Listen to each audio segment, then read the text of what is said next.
তুই আমার হলদিয়া পাখি। লেখনীতে মুক্তি আক্তার শ্রাবন্তী। পর্ব 11 থেকে 20। অন্ধকার আচ্ছন্ন একটা ঘরে মাঝ বরাবর বেঁধে রাখা হয়েছে একটা ছেলেকে। চোখে আর মুখে কালো কাপড় বাঁধা, হাত দুটো পিঠ পিছনে বেঁধে রাখা। মাথার উপর জ্বলছে একটা হলুদ রঙের ড্রিম লাইট। ছেলেটা অর্ধ চেতনায় আছে। চোখ দুটো খুলতে চেয়েও পাচ্ছে না বাধা থাকার কারণে। হঠাৎ অন্ধকার ঘরটায় কারো পদধ্বনি পড়ে। রায়হান নিঃশব্দে এসে ছেলেটার সামনে একটা চেয়ার টেনে বসে। রাজ তার পিছে দাঁড়িয়ে আছে। রায়হান কিছু একটা ইশারা করতেই রাজ সামনে এসে ছেলেটার চোখ আর মুখ খুলে দেয়। তারপর আবার নিজের জায়গায় ফিরে আসে। ঘরটার চারপাশে দাঁড়িয়ে আছে কালো পোশাকধারী বলিষ্ঠ দেহের 25 বিভাজন 30 জনের মতো লোক। সবাই মাথা নিচু করে দাঁড়িয়ে আছে। রায়হানের সামনে কারো মাথা উঁচু করে দাঁড়িয়ে থাকার সাহস নেই। ছেলেটার মুখ খুলে দিতেই অর্ধ চেতনা অবস্থায় বিড়বিড় করে বলল, পানি, পানি খাবো একটু। আমাকে একটু পানি দিন। রায়হান ঠোঁট বাঁকিয়ে হেসে বলল, পানি তো অবশ্যই দিব, তার আগে তোকে একটু যত্ন করে নেই।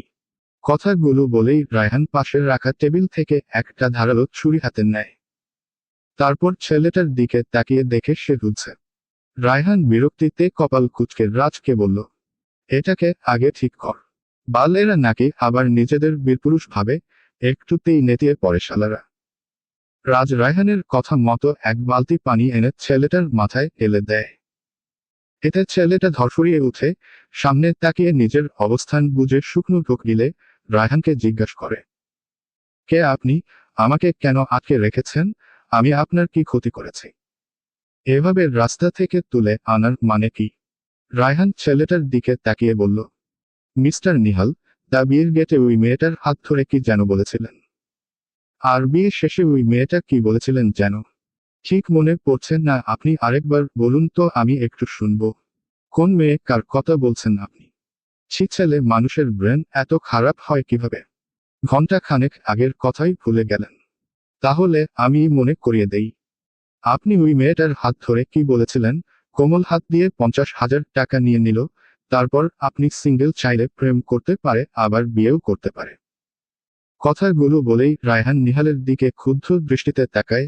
তার কপালের আর ঘাড়ের রগগুলো ক্রোধে ফুলে ওঠে। হাত দুটো মুষ্টিযুক্ত হয়ে যায়, চোখগুলো যেন আগুন ফুলকার মতো হয়ে ওঠে। নিহাল রায়হানের দিকে তাকিয়ে বলল, হ্যাঁ বলেছি, তাতে আপনার কি? ভালো লেগেছে তাই বলেছি। ওকে আমার মনে ধরে ভাবছি বিয়ের প্রস্তাব পাঠাবো।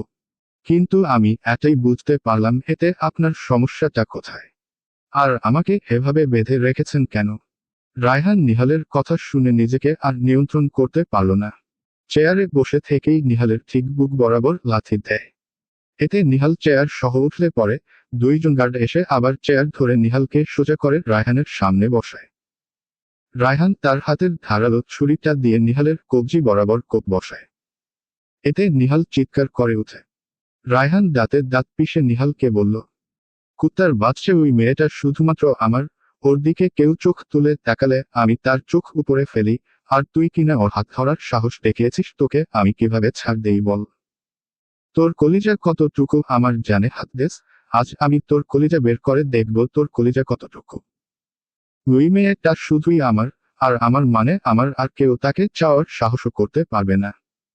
নিহাল রায়হানের এরূপ দেখে ভয়ে বলতে লাগলো, ভাই আমার ভুল হয়ে গেছে, আমি এসব জানলে তার হাত ধরা তো দূর, তার দিকে চোখ তুলেও তাকাতাম না। এবারের মতো আমাকে মাফ করে দিন, আমি আর কোনোদিন ওই মেয়েটার দিকে তাকব না। রায়হান ফিচলে হেসে বলল, বেঁচে থাকলে তো তাকবি। আমার ডিকশনারিতে মাফ, ক্ষমা, দয়া এসব নাই, তাই শুধু শুধু এসব বলে সময় নষ্ট করিস না। কথাটা বলেই রায়হান তার হাতের ছুরিটা দিয়ে নিহালের বা পাশের বুকে আঘাত করে। ছুরিটা নিহালের কলিজা ভেদ করে ঢুকে যায়। গড়গড়িয়ে তাজা উষ্ণ রক্ত পড়তে থাকে নিহালের বুক থেকে। নিহালের চিৎকার এতটাই তীব্র ছিল যে ঘরের প্রতিটা কোনায় কোনায় তার চিৎকারের ধ্বনি বাড়ি খায়। সে ছটফট করতে থাকে। কিন্তু রায়হান যেন শান্তি পেল না এতটুকু আঘাতে। সে পর পর কয়েকবার আঘাত হানে নিহালের বুকে আর গলায়। নিহালের প্রাণ পাখিটা সেখানেই উড়ে যায়। পরে রোজ শুধু নিথর দেহ। রায়হান তখনও তাকে পশুর মতো আঘাত করেই যাচ্ছে। রায়হান নিহালের কলিজাটা হাতে নিয়ে বলে, এতটুকু কলিজা নিয়ে আসছিলি আমার হলদিয়া পাখিকে বিয়ে করতে, ভাবতেও লজ্জা লাগছে। আমার এই অন্ধকার কুটির ডেথ সেলে যে একবার ঢুকে সে আর জ্যান্ত বের হতে পারে না, তোকে কিভাবে বের হতে দিতাম? যা এবার উপরে বসে আমার পাখি বিয়ে করার স্বপ্ন দেখ। রায়হানের সাদা শার্টটা রক্তে লাল হয়ে যায়, এটা দেখে রায়হান কপাল কুঁচকে বলল, এখন আবার এটাকে চেঞ্জ করতে হবে বাল। এটা বলেই রাজকে কিছু ইশারা করতেই রাজ গার্ডদের বলে, কাজটা তাড়াতাড়ি করে ফেলো আর জায়গাটা পরিষ্কার করে ফেলো। গার্ডগুলো নিঃশব্দে মাথা নাড়িয়ে সম্মতি জানায়। রাজ আর 1 মিনিটও দাঁড়িয়ে না থেকে চলে যায় রায়হানের পিছু পিছু। সূর্য বসে আছে ফুল দিয়ে সাজানো খাটের মাঝখানে। সূর্যকে সাইফুলের কাজিন নাদিয়া দেখছে আর বলছে, ইস ভাবি কত সুন্দর, এই বাদরটা এত সুন্দর মেয়ে কিভাবে পেল? এত যেন মেয়ে নয়, আকাশের পরি নিয়ে আসছে ভাইয়া। নাদিয়ার কথায় সবাই একসাথে তাল মিলিয়ে বলতে লাগলো, হ্যাঁ হ্যাঁ ঠিক বলেছিস তুই, আমাদের ভাবি সবার সেরা, এমন মেয়ে ভাগ্য করে পাওয়া যায়। আমাদের ভাইয়ে জিতছে। এ কথা বলেই সবাই উচ্চ শব্দে হাসতে শুরু করে। তাদের কথা আর হাসির মাঝেই রুমে প্রবেশ করে সাইফুল। তাকে দেখে সবাই বের হয়ে যায় রুম থেকে। সাইফুল রুমের দরজা আটকিয়ে আস্তে আস্তে সূর্যর কাছে আসে। আর এইদিকে সূর্যর বুক ধুক ধুক করতে শুরু করে, তার শরীর কাঁপছে, শরীর ঘামে বেজে যাচ্ছে। সে ভাবতে থেকে একটু পর কি হবে, এসব ভেবেই তার পিঠ বেয়ে ঘাম ঝরতে থাকে। সাইফুল সূর্য কাছে এসে মুখোমুখি বসে প্রথমে সূর্য মুখ খানায় দুহাতে আজলায় নিয়ে সাইফুল মাশা আল্লাহ বলে কপালে চুমু খায়। সূর্য খিচে চোখ বন্ধ করে নেয়। তার আজ কেন জানি লজ্জায় মাটির নিচে চলে যেতে ইচ্ছে করছে। সাইফুল সূর্যর অবস্থা দেখে মুচকি হেসে বলল, যাও ফ্রেশ হয়ে আসো আগে, সারাটা দিন প্রচুর খাটুনি করেছো, এবার ফ্রেশ হয়ে নেও। সূর্য সাথে সাথে বিছানা থেকে উঠে ফ্রেশ হতে চলে যায়।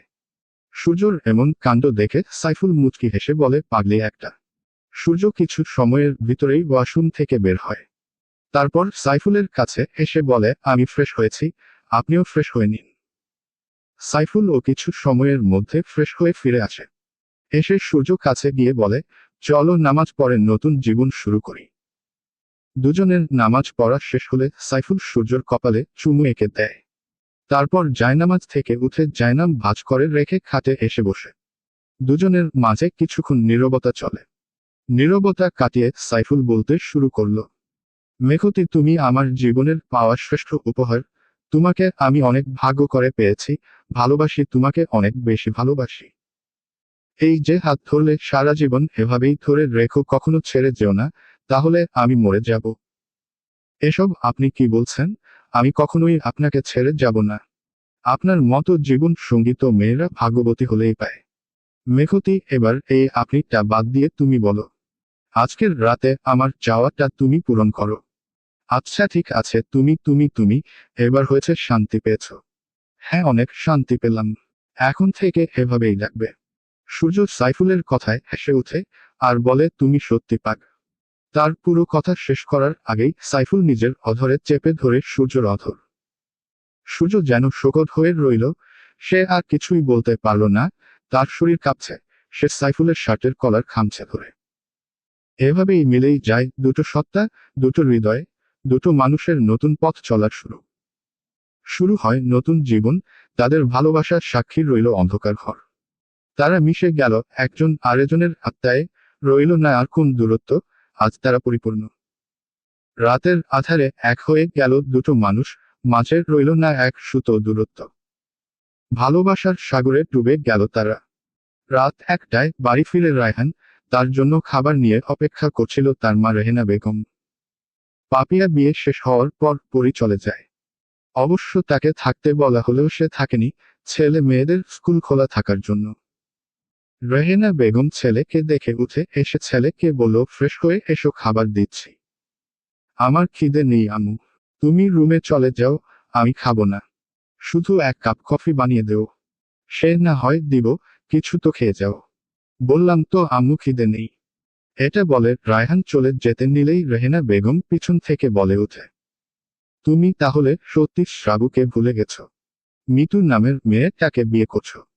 ভালো কাজ করেছো, কিন্তু মনে রেখো শ্রাবু আমার বাড়ির বউ না হলে আর কেউ হতে পারবে না। কথাটা মাথায় ঢুকিয়ে নেও। রায়হান তার মায়ের কথা শুনে ঠোঁট বাঁকিয়ে হেসে পিছু না ফিরে তার আম্মুকে বলে, আম্মু আমি যতদিন বেঁচে থাকবো শুধুমাত্র আমার পাখির জন্যই বাঁচব। আর আমার দীর্ঘ সময়ের ভালোবাসা আমি এত সহজে ভুলে যাব না, সেটা সবার থেকে তুমি ভালো করে জানো। যার নিঃশ্বাসে আমি প্রশান্তি পাই তাকে ভুলে গেলে যে আমি নিঃশ্বাস নিতে পারবো না আম্মু।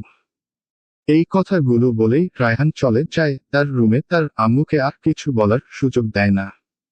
রেহেনা বেগম হতাশার নিঃশ্বাস ফেলে মনে মনে বলতে লাগলো, এত ভালোবাসিস যখন তাহলে সেদিন চলে গেলি কেন? কেন মেয়েটাকে এত কষ্ট দিলি 5টা বছর? মেয়েটাও যে তোকে বড্ড বেশি ভালোবাসে। রায়হান রুমে এসে হাতে থাকা কোটটা সোফায় রেখে কাভার খুলে টি শার্ট আর ট্রাউজার নিয়ে চলে যায় ওয়াশরুমে। পাক্কা 30 মিনিট সময় নিয়ে শাওয়ার নিয়ে তোয়ালে দিয়ে মাথা মুছতে মুছতে ওয়াশরুম থেকে বের হয়। রুমে এসে ভেজা তোয়ালে বারান্দায় নেড়ে দিয়ে এসে কফি মেকারে 1 কাপ কফি বানিয়ে হাতে নিয়ে আবারও বারান্দায় গিয়ে দাঁড়ায়। সে তখন তোয়ালে নাড়তে এসে দেখেছে শ্রাবু তার বারান্দায় উকিঝুঁকি মারছে। তাই দেখেও না দেখার মতো করে রুমে এসে মনে মনে বলে, এই মেয়ে কোনোদিন শুধরাবে না, এত রাত পর্যন্ত জেগে আছে। তারপর আবার স্মিত হেসে বারান্দায় উল্টো দাঁড়িয়ে রেলিংয়ে পিঠ ঠেকিয়ে দাঁড়ায়। আর তখনই শ্রাবু তার বারান্দায় চুপি চুপি এসে দাঁড়ায়। রায়হান তার উপস্থিতি বুঝতে পেরে হালকা হেসে গান ধরল। দুধে আলতা গায়ের বরণ, রূপ যে কাঁচা সোনা, আঁচল দিয়া ঢাইকা রাখো, চোখ যেন পড়ে না। আমি প্রথম দেখে পাগল হইলাম, মন তো আর মানে না। কাছে আইসো আইসো রে বন্ধু, প্রেমের কারণে ভালোবাইসো বাইসো রে বন্ধু, আমায় যত না। এইটুকু বলে রায়হান শ্রাবুকে উদ্দেশ্য করে বলল, এইভাবে চোরের মতো পিছে দাঁড়িয়ে আছিস কেন? আমি তোকে আসতে বলেছি, তাহলে এখানে কি তোর? তোকে বলেছিলাম না আমার আশেপাশেও আসবি না, তাহলে এসেছিস কেন? রাত প্রায় 3টার কাছাকাছি না ঘুমিয়ে এখানে দাঁড়িয়ে কি করছিস? রায়হান ভাই আপনি কিভাবে বুঝলেন আমি এখানে? আমি আজও তো একটুও আওয়াজ করিনি, আর না আপনি আমাকে দেখেছেন। আপনি কি জাদু জানেন, নাকি আপনার পিছেও দুটো চোখ আছে? আমি কাউকে আমাকে প্রশ্ন করার পারমিশন দেইনি। লাস্ট বার বলছি, আমাকে প্রশ্ন করার সাহস দ্বিতীয়বার দেখাস না, ফল ভালো হবে না। শ্রাবু যেন রায়হানের কথাটায় অপমান বোধ করল, তাই আর সেখানে দাঁড়িয়ে না থেকে রুমে এসে বিছানায় শুয়ে পড়ে আর মনে মনে রায়হানকে বকতে থাকে। রায়হান নিঃশব্দে হেসে মনে মনে বলে, পাখি কতটা বছর কতটা মাস কতটা দিন তোকে পাওয়ার আশায় ছটফট করেছি, তা যদি তুই জানতি তাহলে এভাবে চলে যেতি না। আমার এই কঠোর মনটায় তুই নামক পুষ্প ফুটে ছিলি আজ থেকে বহুদিন আগে। আমি কখনো কোন নারীর দিকে চোখ তুলে তাকিয়ে দেখিনি, কিন্তু তোর চোখে চোখ রাখলে আমি হারিয়ে যাই। তোর মায়া ভরা মুখটা আমাকে প্রশান্তি এনে দেয়। ক্লান্ত হৃদয়ে তুই নামক তৃষ্ণায় জর্জরিত হয়ে থাকলে তোকে এক পলক দেখার আশায় ধুকে ধুকে মরি। আমি হার্টলেস হতে পারি, তবে সেটা সবার জন্য হলেও তোর জন্য আমি নিতান্তই সাধারণ মানুষ, সেটাই কবে বুঝবি আমার হলদিয়া পাখি। কথাগুলো ভাবতে ভাবতে রায়হান রুমে এসে বিছানায় গা হেলিয়ে দেয়। ক্লান্ত হৃদয়টা যেন শ্রাবুকে দেখার পর একটু স্বস্তি পেল। সে ঘুমিয়ে পড়ে আর কিছু না ভেবে। দুজন দুপাশে দুজনের কথা ভাবতেই ভাবতেই তারা পাড়ি দেয় ঘুমের রাজ্যে। মেঘাচ্ছন্ন সকাল মানেই একরাশ স্নিগ্ধতা, নরম আলো, ঠান্ডা হাওয়া আর এক ফোঁটা অলসতা মাখানো প্রশান্তি। মনে হয় প্রকৃতিও যেন চুটি করে কাঁধে মাথা রেখে বসে আছে। আজ সকালটা সূর্যোদয়ে নয়, বরং এক প্রশান্তিময় ঠান্ডায় শুরু হয়। সকাল 8টায় ঘুম ভাঙে শ্রাবুর। ঘুম থেকে উঠেই তার মনটা কিছুটা খারাপ হয়ে যায়। আজ থেকে যে তাকে আর কেউ বলবে না, সোনা পাখি বোন আমার ঘুম থেকে উঠো, অনেক বেলা হয়ে গেছে। শ্রাবু একটা দীর্ঘশ্বাস ফেলে বিছানা থেকে উঠে জানালার দিকে তাকায় আর দেখতে পায় আজ আকাশ মেঘাচ্ছন্ন হয়ে আছে, বৃষ্টি হবে। এটা দেখেই শ্রাবুর আরো মন খারাপ হয়ে যায়। মুখটা মলিন করে ভাবে এই বাড়িতে সবচেয়ে বেশি তাকে ভালোবাসার মানুষটা গতকাল এই বাড়ি থেকে চলে গেছে। এইরকমই বৃষ্টির দিনে তারা সব বোনেরা মিলে একসাথে বৃষ্টিতে ভিজত, আজ থেকে তা আর হবে না। হলেও আবার কবে হবে তা জানা নেই শ্রাবুর। শ্রাবুর জানালার কাছ থেকে ফিরে এসে প্রথমে ওয়াশরুমে গিয়ে ফ্রেশ হয়ে এসে বিছানায় বসে বেড সাইড টেবিল থেকে ফোনটা নিয়ে কল দেয় সূর্যকে। 2বার দেওয়ার পরপরই সূর্য কলটা রিসিভ করে কিছু বলবে, তার আগেই শ্রাবু কান্না করে বলে ওঠে, আপি আমি তোমাকে অনেক মিস করছি। তুমি চলে আসো, আজ আমাকে কেউ ঘুম থেকে ডাক দেয়নি। আজ আবারও বৃষ্টি হবে, আমরা কি আর একসাথে ভিজব না আপি? আমি তোমাকে ছাড়া থাকতে পারছি না আপি, তুমি ফিরে আসো। বোনকে এভাবে কান্না করতে দেখে সূর্যর বুকটা কেঁপে ওঠে। সে সাথে সাথে বলে, আমার পাখির শ্রাবু সোনা বোন আমার, কান্না করে না পাখি। আমি আবার কাল ফিরবো তো বাড়ি। আসলে তো আবার চলেই যাবে। তুমি একেবারে ভাইয়াকে নিয়ে চলে আসো আপি, আমরা সবাই একসাথে থাকবো। আমার তোমাকে ছাড়া থাকতে কষ্ট হচ্ছে আপি। আপি তুমি আমাকে ছাড়া কিভাবে আছো? আমার জন্য কি তোমার কষ্ট হয় না? আমার কথা কি মনে পড়ে না? কান্না করতে করতে কথাগুলো শ্রাবু সূর্যকে বলে। বোনের কান্না দেখে সে নিজেকে আর সামলাতে না পেরে হামাউ করে নিজেও কেঁদে উঠে বিলাপ করতে থাকে। আমারও খুব কষ্ট হচ্ছে রে পাখি তোকে ছাড়া, আমি যে চাইলেও আর তোর কাছে ফিরতে পারবো না। আমার পাখির সোনা বোন এভাবে কাঁদলে যে তুই অসুস্থ হয়ে পড়বি সোনা। কান্না করিস না পাখি, আমার বোন আমার কলিজা, বোন আমার আমি কালকেই আসবো সোনা। তোরা তো আমাকে নিতে আসবি তাই না? এবার কান্না বন্ধ করে যা সোনা, আগে ব্রেকফাস্ট করে নে তারপর ভিডিও কল দিস কেমন? আচ্ছা ঠিক আছে আপি, আমি তোমাকে অনেক ভালোবাসি। আমিও তোকে অনেক ভালোবাসি সোনা। যা এবার ফ্রেশ হয়ে ব্রেকফাস্ট করে নে। কথাগুলো বলেই সূর্য কলটা কেটে দিয়ে বিছানায় বসে দুহাতে মুখ চেপে ধরে কান্না করতে থাকে। তারও তো ইচ্ছে করছে এক ছুটে দৌড়ে গিয়ে তার বোনটাকে বুকে নিয়ে কলিজা ঠান্ডা করতে। সেই উপায়ে যে আর নেই, সে এখন মির্জা বাড়ির বড় বউ হয়ে গেছে। সে চাইলেও যে আর সব সময় বোনটাকে বুকে জড়িয়ে ধরে আদর করতে পারবে না। সকালে ঘুম থেকে ডেকে উঠাতে পারবে না। আদর করে খাইয়ে দিতে পারবে না। তার কান্নার মাঝেই কেউ একজন তার কাঁধে হাত রাখে। হাতের মালিককে দেখার জন্য পিছু ফিরে তাকাতেই দেখে সাইফুল তার কাঁধে হাত রেখে দাঁড়িয়ে আছে তার দিকে করুণ দৃষ্টিতে তাকিয়ে। সাইফুলকে দেখে তার কান্নার যেন বাঁধ ভাঙল। সে সাইফুলের কোমর জড়িয়ে ধরে কান্না করতে করতে বলল, সাইফুল আমি আমার শ্রাবু অনেক ভালোবাসি। আমি জানি না ওই মেয়েটার মধ্যে কি আছে, যা দ্বারা সবাইকে এতটা আকৃষ্ট করে তার প্রতি। আমার তো আরো ছোট দুবোন আছে, তাদের জন্য তো আমার মন কাঁদে না, শ্রাবুর জন্যই কেন আমার এতটা কষ্ট হচ্ছে। আমি যে ওকে ছাড়া থাকতে পারছি। ওই মেয়েটা খান বাড়ির সবার কলিজার টুকরা। ওর কষ্ট যে কেউ সইতে পারে না সাইফুল।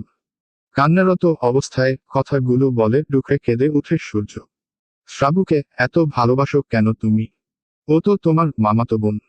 তোমরা তো রক্তের বোনও না, তাহলে এত কেন মায়া ওর প্রতি তোমার? আমি নিজেও জানি না সাইফুল, আমি শুধু জানি ওই মেয়েটা আমার কলিজার টুকরা বোন। যার চোখের পানি আমি সহ্য করতে পারি না, তার মুখটা মলিন থাকলে আমার বুক কেঁপে ওঠে। বুঝতে পেরেছি, কান্না করো না মেঘ, আমরা কাল তো যাচ্ছি খানবাড়ি। তুমি চাইলে কিছুদিন থেকে এসো। সূর্যর কান্না থামিয়ে শুধু মাথা নাড়ায়। সাইফুল অমৃত হেসে তাকে বুকে জড়িয়ে ধরে বলে, যাও ফ্রেশ হয়ে এসো, আম্মু ডাকছে তোমাকে, ব্রেকফাস্ট করতে হবে তো, অনেক বেলা হয়ে গেছে। সূর্য বাধ্য মেয়ের মতো ফ্রেশ হতে চলে যায়। আর সাইফুল নিচে চলে যায়। শ্রাবু ফ্রেশ হয়ে রুম থেকে বের হতে দেখতে পায় মিতু আর রায়হান একসাথে হাত ধরে নিচে নামছে। এমনিতে মন খারাপ নিয়ে নিচে নামছিল শ্রাবু, তার উপর এমন দৃশ্য দেখে তার বুকটা ফেটে চৌচির হয়ে যাওয়ার মতো অবস্থা। সে নিজের চোখের সামনে এমন দৃশ্য দেখে আর নিচে যেতে পারল না। রুমে ফিরে এসে বিছানায় ধপ করে শুয়ে পড়ে বালিশে মুখ গুজে কাঁদতে থাকে।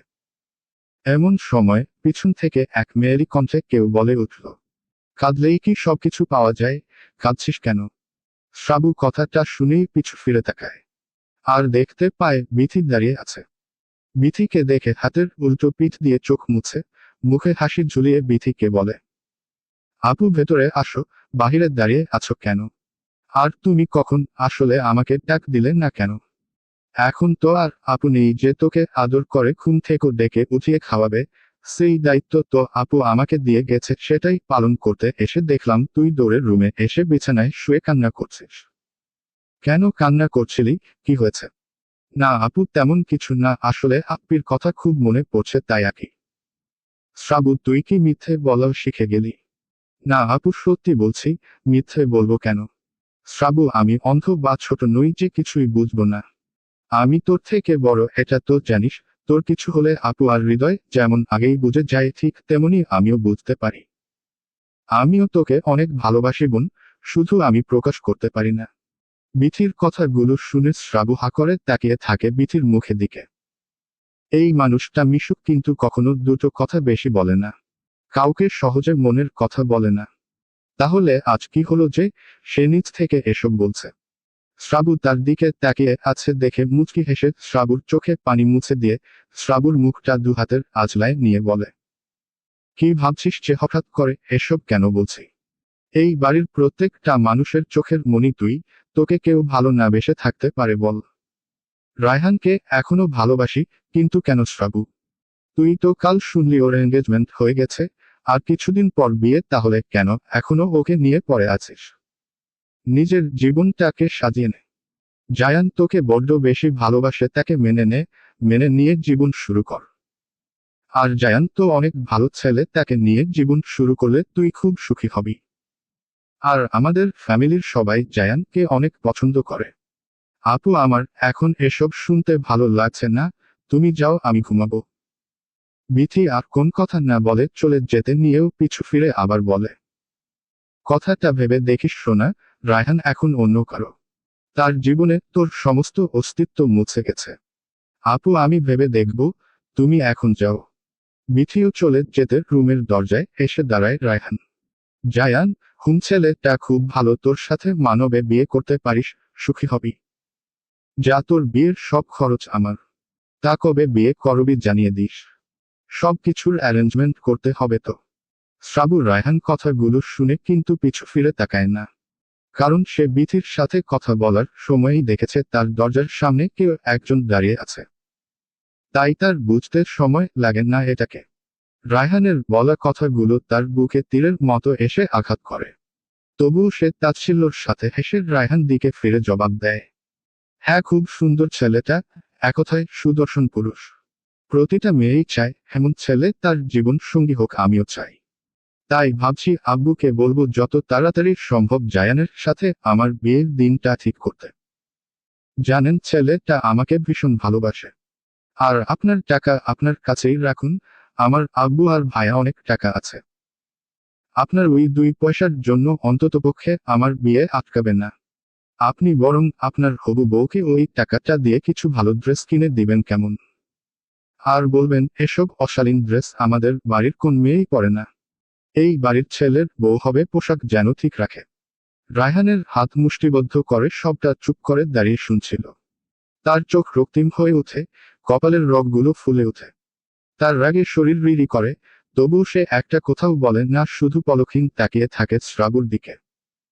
শ্রাবুর কথাগুলো বলতে ঠোঁট কাঁপে, কণ্ঠ ভেঙে আসে, তবুও নিজেকে শক্ত রেখে কথাগুলো বলে শ্রাবু। তখনই রায়হানের পিছে এসে দাঁড়ায় হৃদয়। হৃদয় রায়হানকে শ্রাবুর রুমের দরজায় এভাবে দাঁড়িয়ে থাকতে দেখে ভ্রুকুচকে বলে, কি হচ্ছে এখানে? পাখি ও তোর রুমের সামনে কেন দাঁড়িয়ে আছে? শ্রাবু ভাইয়ের দিকে তাকিয়ে আলতো হেসে রায়হানকে পাশ কাটিয়ে ভাইয়ের কাছে গিয়ে বলে, তেমন কিছু না ভাইয়া, উনি নাকি আমার বিয়ের সব খরচ দিতে চান, সেটাই বলতে এসেছেন। কেন, আমাদের টাকা ফুরিয়ে গেছে নাকি যে অন্য কারো টাকায় বোনের বিয়ে দিব? যদি কেউ চায় তাহলে তার বিয়ের খরচ আমরাই দিতে পারি। খান বাড়িতে এতটা দুর্ভিক্ষ লাগেনি যে অন্যের টাকার খান বাড়ির মেয়েকে বিয়ে দিতে হবে। আচ্ছা এসব বাদ দেও ভাইয়া, শুনো একটা কথা বলি, জায়ানকে বলো আমি ওকে বিয়ে করতে রাজি আছি, তবে শর্ত একটা। হৃদয়ের ভ্রুকুচকে বোনের দিকে তাকিয়ে ভাবছে, শ্রাবু এসব কি বলছে? আমি কি ঠিক শুনছি? ও জায়ানকে বিয়ে করবে মানে? হৃদয় সন্দিহান চোখে তাকিয়ে বলল, মজা করিস? আজ গত 2 বছর ধরে তোকে পাওয়ার জন্য ছেলেটা পাগল প্রায় হয়ে যাচ্ছে, আর এখন এসব বললে ছেলেটার কি হবে জানিস? সত্যি করে বলতো কি করতে চাইছিস? আমি সত্যি বলছি, মজা করছি না। তুমি জায়ানকে বলো তার ফ্যামিলি নিয়ে আসতে। আমি এবার ভেবে নিয়েছি জায়ানকে বিয়ে করব। আচ্ছা তা ঠিক আছে, কিন্তু শর্তটা কি? শর্তটা এখানে বলবো না, সবার সামনে বলবো, আর শর্তটা আমি বড় আম্মুকে দিব। আচ্ছা ঠিক আছে, আমি নিচে সবাইকে ডাকছি, তুই নিচে আয়। আচ্ছা তুমি যাও, আমি আসছি। হৃদয় আর কিছু না বলে নিচে চলে যায়। আর শ্রাবু আবারও রুমে যেতে নিলে দেখে রায়হান এখনো তার রুমের সামনে দাঁড়িয়ে আছে। রায়হানকে দাঁড়িয়ে থাকতে দেখে শ্রাবু বলে, ও আপনি এখনো এখানে দাঁড়িয়ে আছেন? আচ্ছা, ভালোই হলো দাঁড়িয়ে আছেন যখন, তাহলে আপনাকেই আমার বিয়ের প্রথম দাওয়াতটা দিলাম। রায়হান এখন সবটা দাঁতে দাঁত চেপে হজম করছিল, কিন্তু শ্রাবুর বলা শেষ কথাটা তার বুকে তীর মতো বিঁধে। তাই সে এক সেকেন্ড দেরি না করে শ্রাবুকে তার রুমে নিয়ে ধাক্কা দিয়ে বিছানা ছুঁড়ে মারে। রায়হান দরজার আটকিয়ে দিয়ে শ্রাবুর সামনে দাঁড়ায়। শ্রাবুও তাকে ভয় না পেয়ে উল্টো নিজেও বিছানা থেকে উঠে দাঁড়ায় রায়হানের সামনে। রায়হান শ্রাবু নরম গাল দুটো এক হাতে চেপে ধরে বলে, আমাকে তুই কি ভাবিস? তোর এসব ন্যাকা কথায় আমি জেলাস হয়ে তোকে বিয়ে করতে চাইব? নিজেকে তুই কি ভাবিস বিশ্ব সুন্দরী? শ্রাবু এক ঝাটকায় রায়হানের হাত নিজের গাল থেকে সরিয়ে দাঁতে দাঁত চেপে বলে, কেন, কোনো সন্দেহ আছে নাকি বিশ্ব সুন্দরী না হই? তবে আপনার ওই সকল হবু বউয়ের থেকে হাজার গুণ সুন্দরী আছে। হবু বউ শব্দটায় যেন রায়হানের রাগটা মাথা চড়া দিয়ে ওঠে। তাই সে নিজেকে সামলাতে না পেরে শ্রাবুকে ঠাস করে একটা থাপ্পড় দেয়। শ্রাবু তাল সামলাতে না পেরে বিছানায় পড়ে যায়। থাপ্পড়টা এতটাই তীব্র ছিল যে তার চোখে পানি চলে আসে। সে নিজেকে সামলে চোখ মুছে পুনরায় সোজা হয়ে রায়হানের সম্মুখে দাঁড়িয়ে দাঁতে দাঁত পিষে রায়হানকেও থাপ্পড় মেরে বলে, আপনার এত বড় সাহস কি করে হলো খান বাড়ির মেয়ের গায়ে হাত তোলার?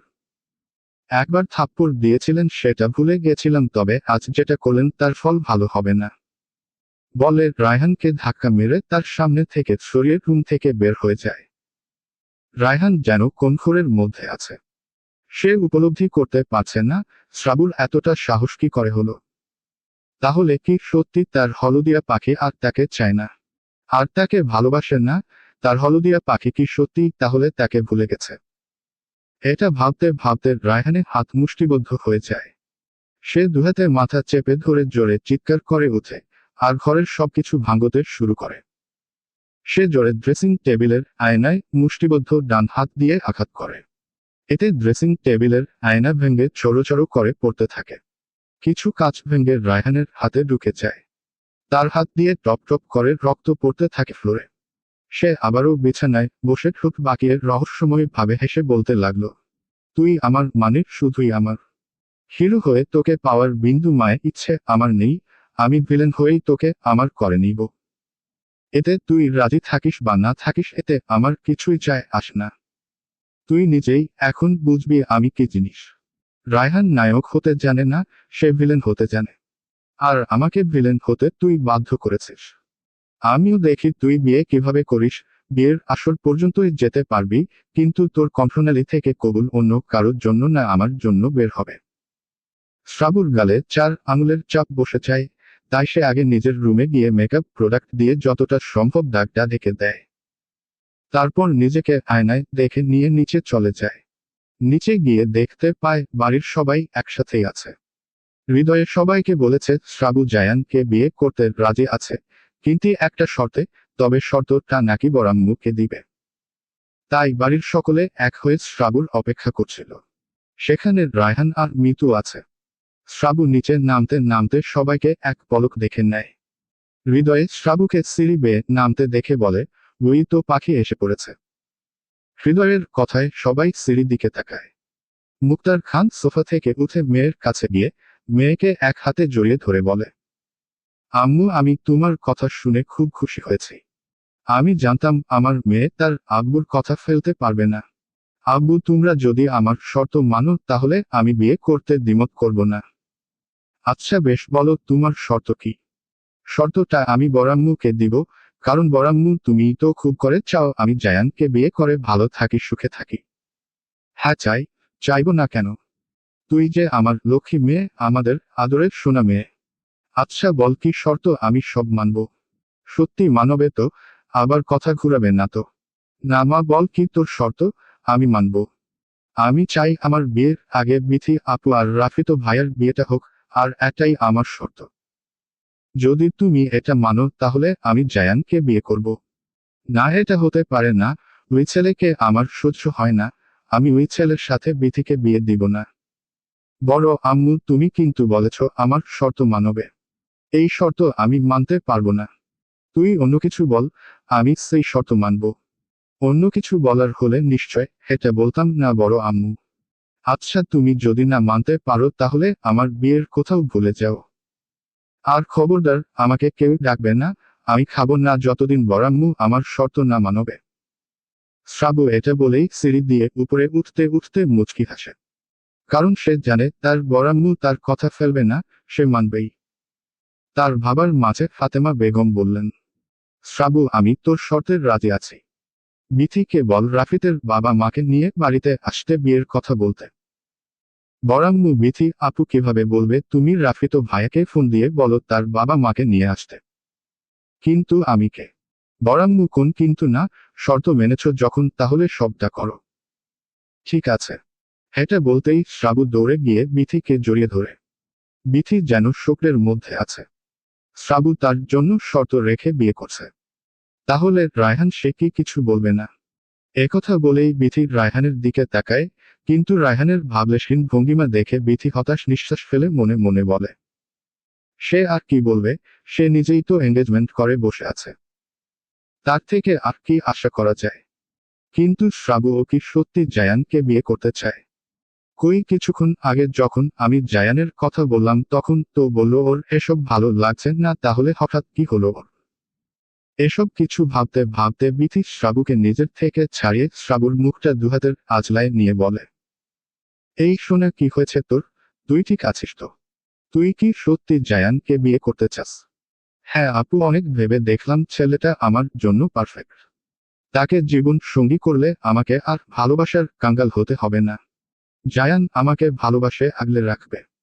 তুই যদি নিজ থেকে এসব ভেবে থাকিস তাহলে আল্লাহর কাছে দোয়া করি আল্লাহ যেন তোকে সুখী করে। আচ্ছা এসব বাদ দেও, যাও যাও রাফিদ ভাইয়াকে খবরটা দেও। যাচ্ছি। বিথি চলে যেতেই হৃদয় এগিয়ে এসে বোনকে জড়িয়ে ধরে বলে, পাখি তাহলে জায়ানকে তার বাবা মাকে নিয়ে কবে আসতে বলবো? রাফিদ ভাইয়ার বাবা মা যেদিন আসবে সেদিনই আসতে বলো। আর ভাইয়া আমাদের দুবোনের এঙ্গেজমেন্ট একই দিন হওয়া চাই। হৃদয় আলতো হেসে বোনের মাথায় হাত বুলিয়ে বলে, আচ্ছা ঠিক আছে, তুই যেভাবে বলবি সেটাই হবে। ভাইয়া আরেকটা কথা, এঙ্গেজমেন্ট একই দিনে হলেও বিয়ে আলাদা দিনে হবে। কারণ আমি আপুর বিয়েতে আগে আনন্দ করব, তারপর নিজের বিয়ে। আমার পাগলিটা, তুই যা বলবি তাই হবে। একে একে সবাই চলে যায় যার যার কাছে। আর শ্রাবু চলে যায় ব্রেকফাস্ট করতে। রায়হান এতক্ষণ সবকিছু খুব মনোযোগ দিয়ে শুনছিল। শ্রাবু চলে যেতেই রায়হান ডেভিল হেসে মনে মনে বলে, পাখি আমার উড়তে দিয়েছি বলে উড়তে পারছো।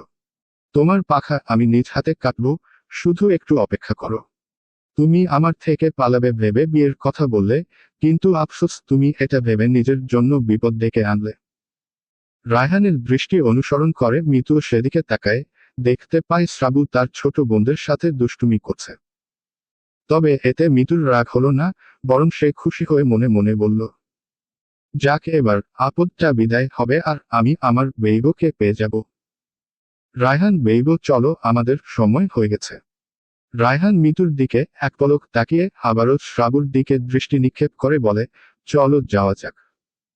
তারা দুজন উঠে সদর দরজায় পেরোতেই শ্রাবু রেহেনা বেগমকে বললেন, মেজো আম্মু তুমি তোমার ছেলের বউ এসব কি পরে ঘুরে বেড়ায়, কিছু বলো না কেন? আমাদের বাড়ি মেয়ে বউরা এসব পরে না, সেটা তুমি জানো, কেন কিছু বলো না? কি বলবো মা, ছেলে কি আর এখন আমার কথা শুনবে? ছেলে বড় হয়েছে, নিজের ভালো বুঝতে শিখে গেছে। আমার কথার তো কোন মূল্যই নেই তার কাছে। কথাটা বলেই হতাশার দীর্ঘশ্বাস ছাড়ে রেহেনা বেগম। আর মনে মনে বলতে থাকে, ছেলেটা আমার কেন এভাবে বদল গেল, সে তো এমন ছিল না। আমার ছেলেটা কিভাবে পারলো আমাকে না জানিয়ে এইরকম অসভ্য একটার মেয়ের সাথে এঙ্গেজমেন্ট করতে? তার ভাবনার ইতি টেনে সবাইকে একসাথে খেতে দেয়। সময়টা সন্ধ্যার মাঝামাঝি সময়, সবাই একসাথে বসে আলোচনা করছে কবে জায়ান আর রাফিদের বাবা মাকে আসতে বলবে, আর কাল সূর্যকে আনতে কখন যাবে। বাড়ির পুরুষরা মিলে এসবের আলোচনা করছে, আর মহিলারা সন্ধ্যার নাস্তা তৈরি করছে রান্নাঘরে। বিথি সেই কখন থেকে রাফিদের সাথে কথা বলছে। শ্রাবুর নিজেকে একা একা বোরিং লাগছিল, তাই ফ্রিজ খুলে নিজের জন্য রাখা আইসক্রিম আর চকলেট নিয়ে ডাইনিং টেবিলে বসে খাওয়া শুরু করে। এই বাড়ির প্রত্যেকটা পুরুষ বাহির থেকে আসার সময় সবার জন্য চকলেট আইসক্রিম নিয়ে আসে, তবে শ্রাবুর জন্য বেশি থাকে সব সময়। তার খাওয়ার মাঝে সেখানে উপস্থিত হয় মিতু। মিতু শ্রাবুকে দেখে শয়তানি হাসি দিয়ে শ্রাবুর সামনে দিয়ে রান্নাঘরে ঢুকতে ঢুকতে রেহেনা বেগমকে বললেন, মম, আপনার ছেলে তার ব্ল্যাক কফি খাবে, আমাকে 60 দিন, আমি বানিয়ে নিচ্ছি। এই মেয়ে একদম আমাকে মম বলবে না, তোমার ওই মুখে আমাকে মম ডাকবে না। তাহলে কি বলে ডাকবো যদি একটু বলতেন? তুমি এই বাড়ির কাউকে কিছু বলে ডাকবে না, আর যার কফির দরকার সে এসে নিয়ে যাক, আমাদের রান্নাঘরে বাহিরের কেউ ঢুকতে পারে না, এটা তোমার হবু হাসবেন্ড বলে দেয়নি, তাই তুমিও ঢুকতে পারবে না। ওহ মম, আমি এই বাড়ির হবু বউ, তাই আমি এই বাড়ির একজন, বাহিরের কেউ না। তুমি চৌধুরী বাড়ির ছেলেকে বিয়ে করছো, খান বাড়ির না। আর এটাও ভালো করে শুনে রাখো, এটা রায়হানের বাড়ি না, এটা আমার মামুনি শ্রাবুর বাড়ি।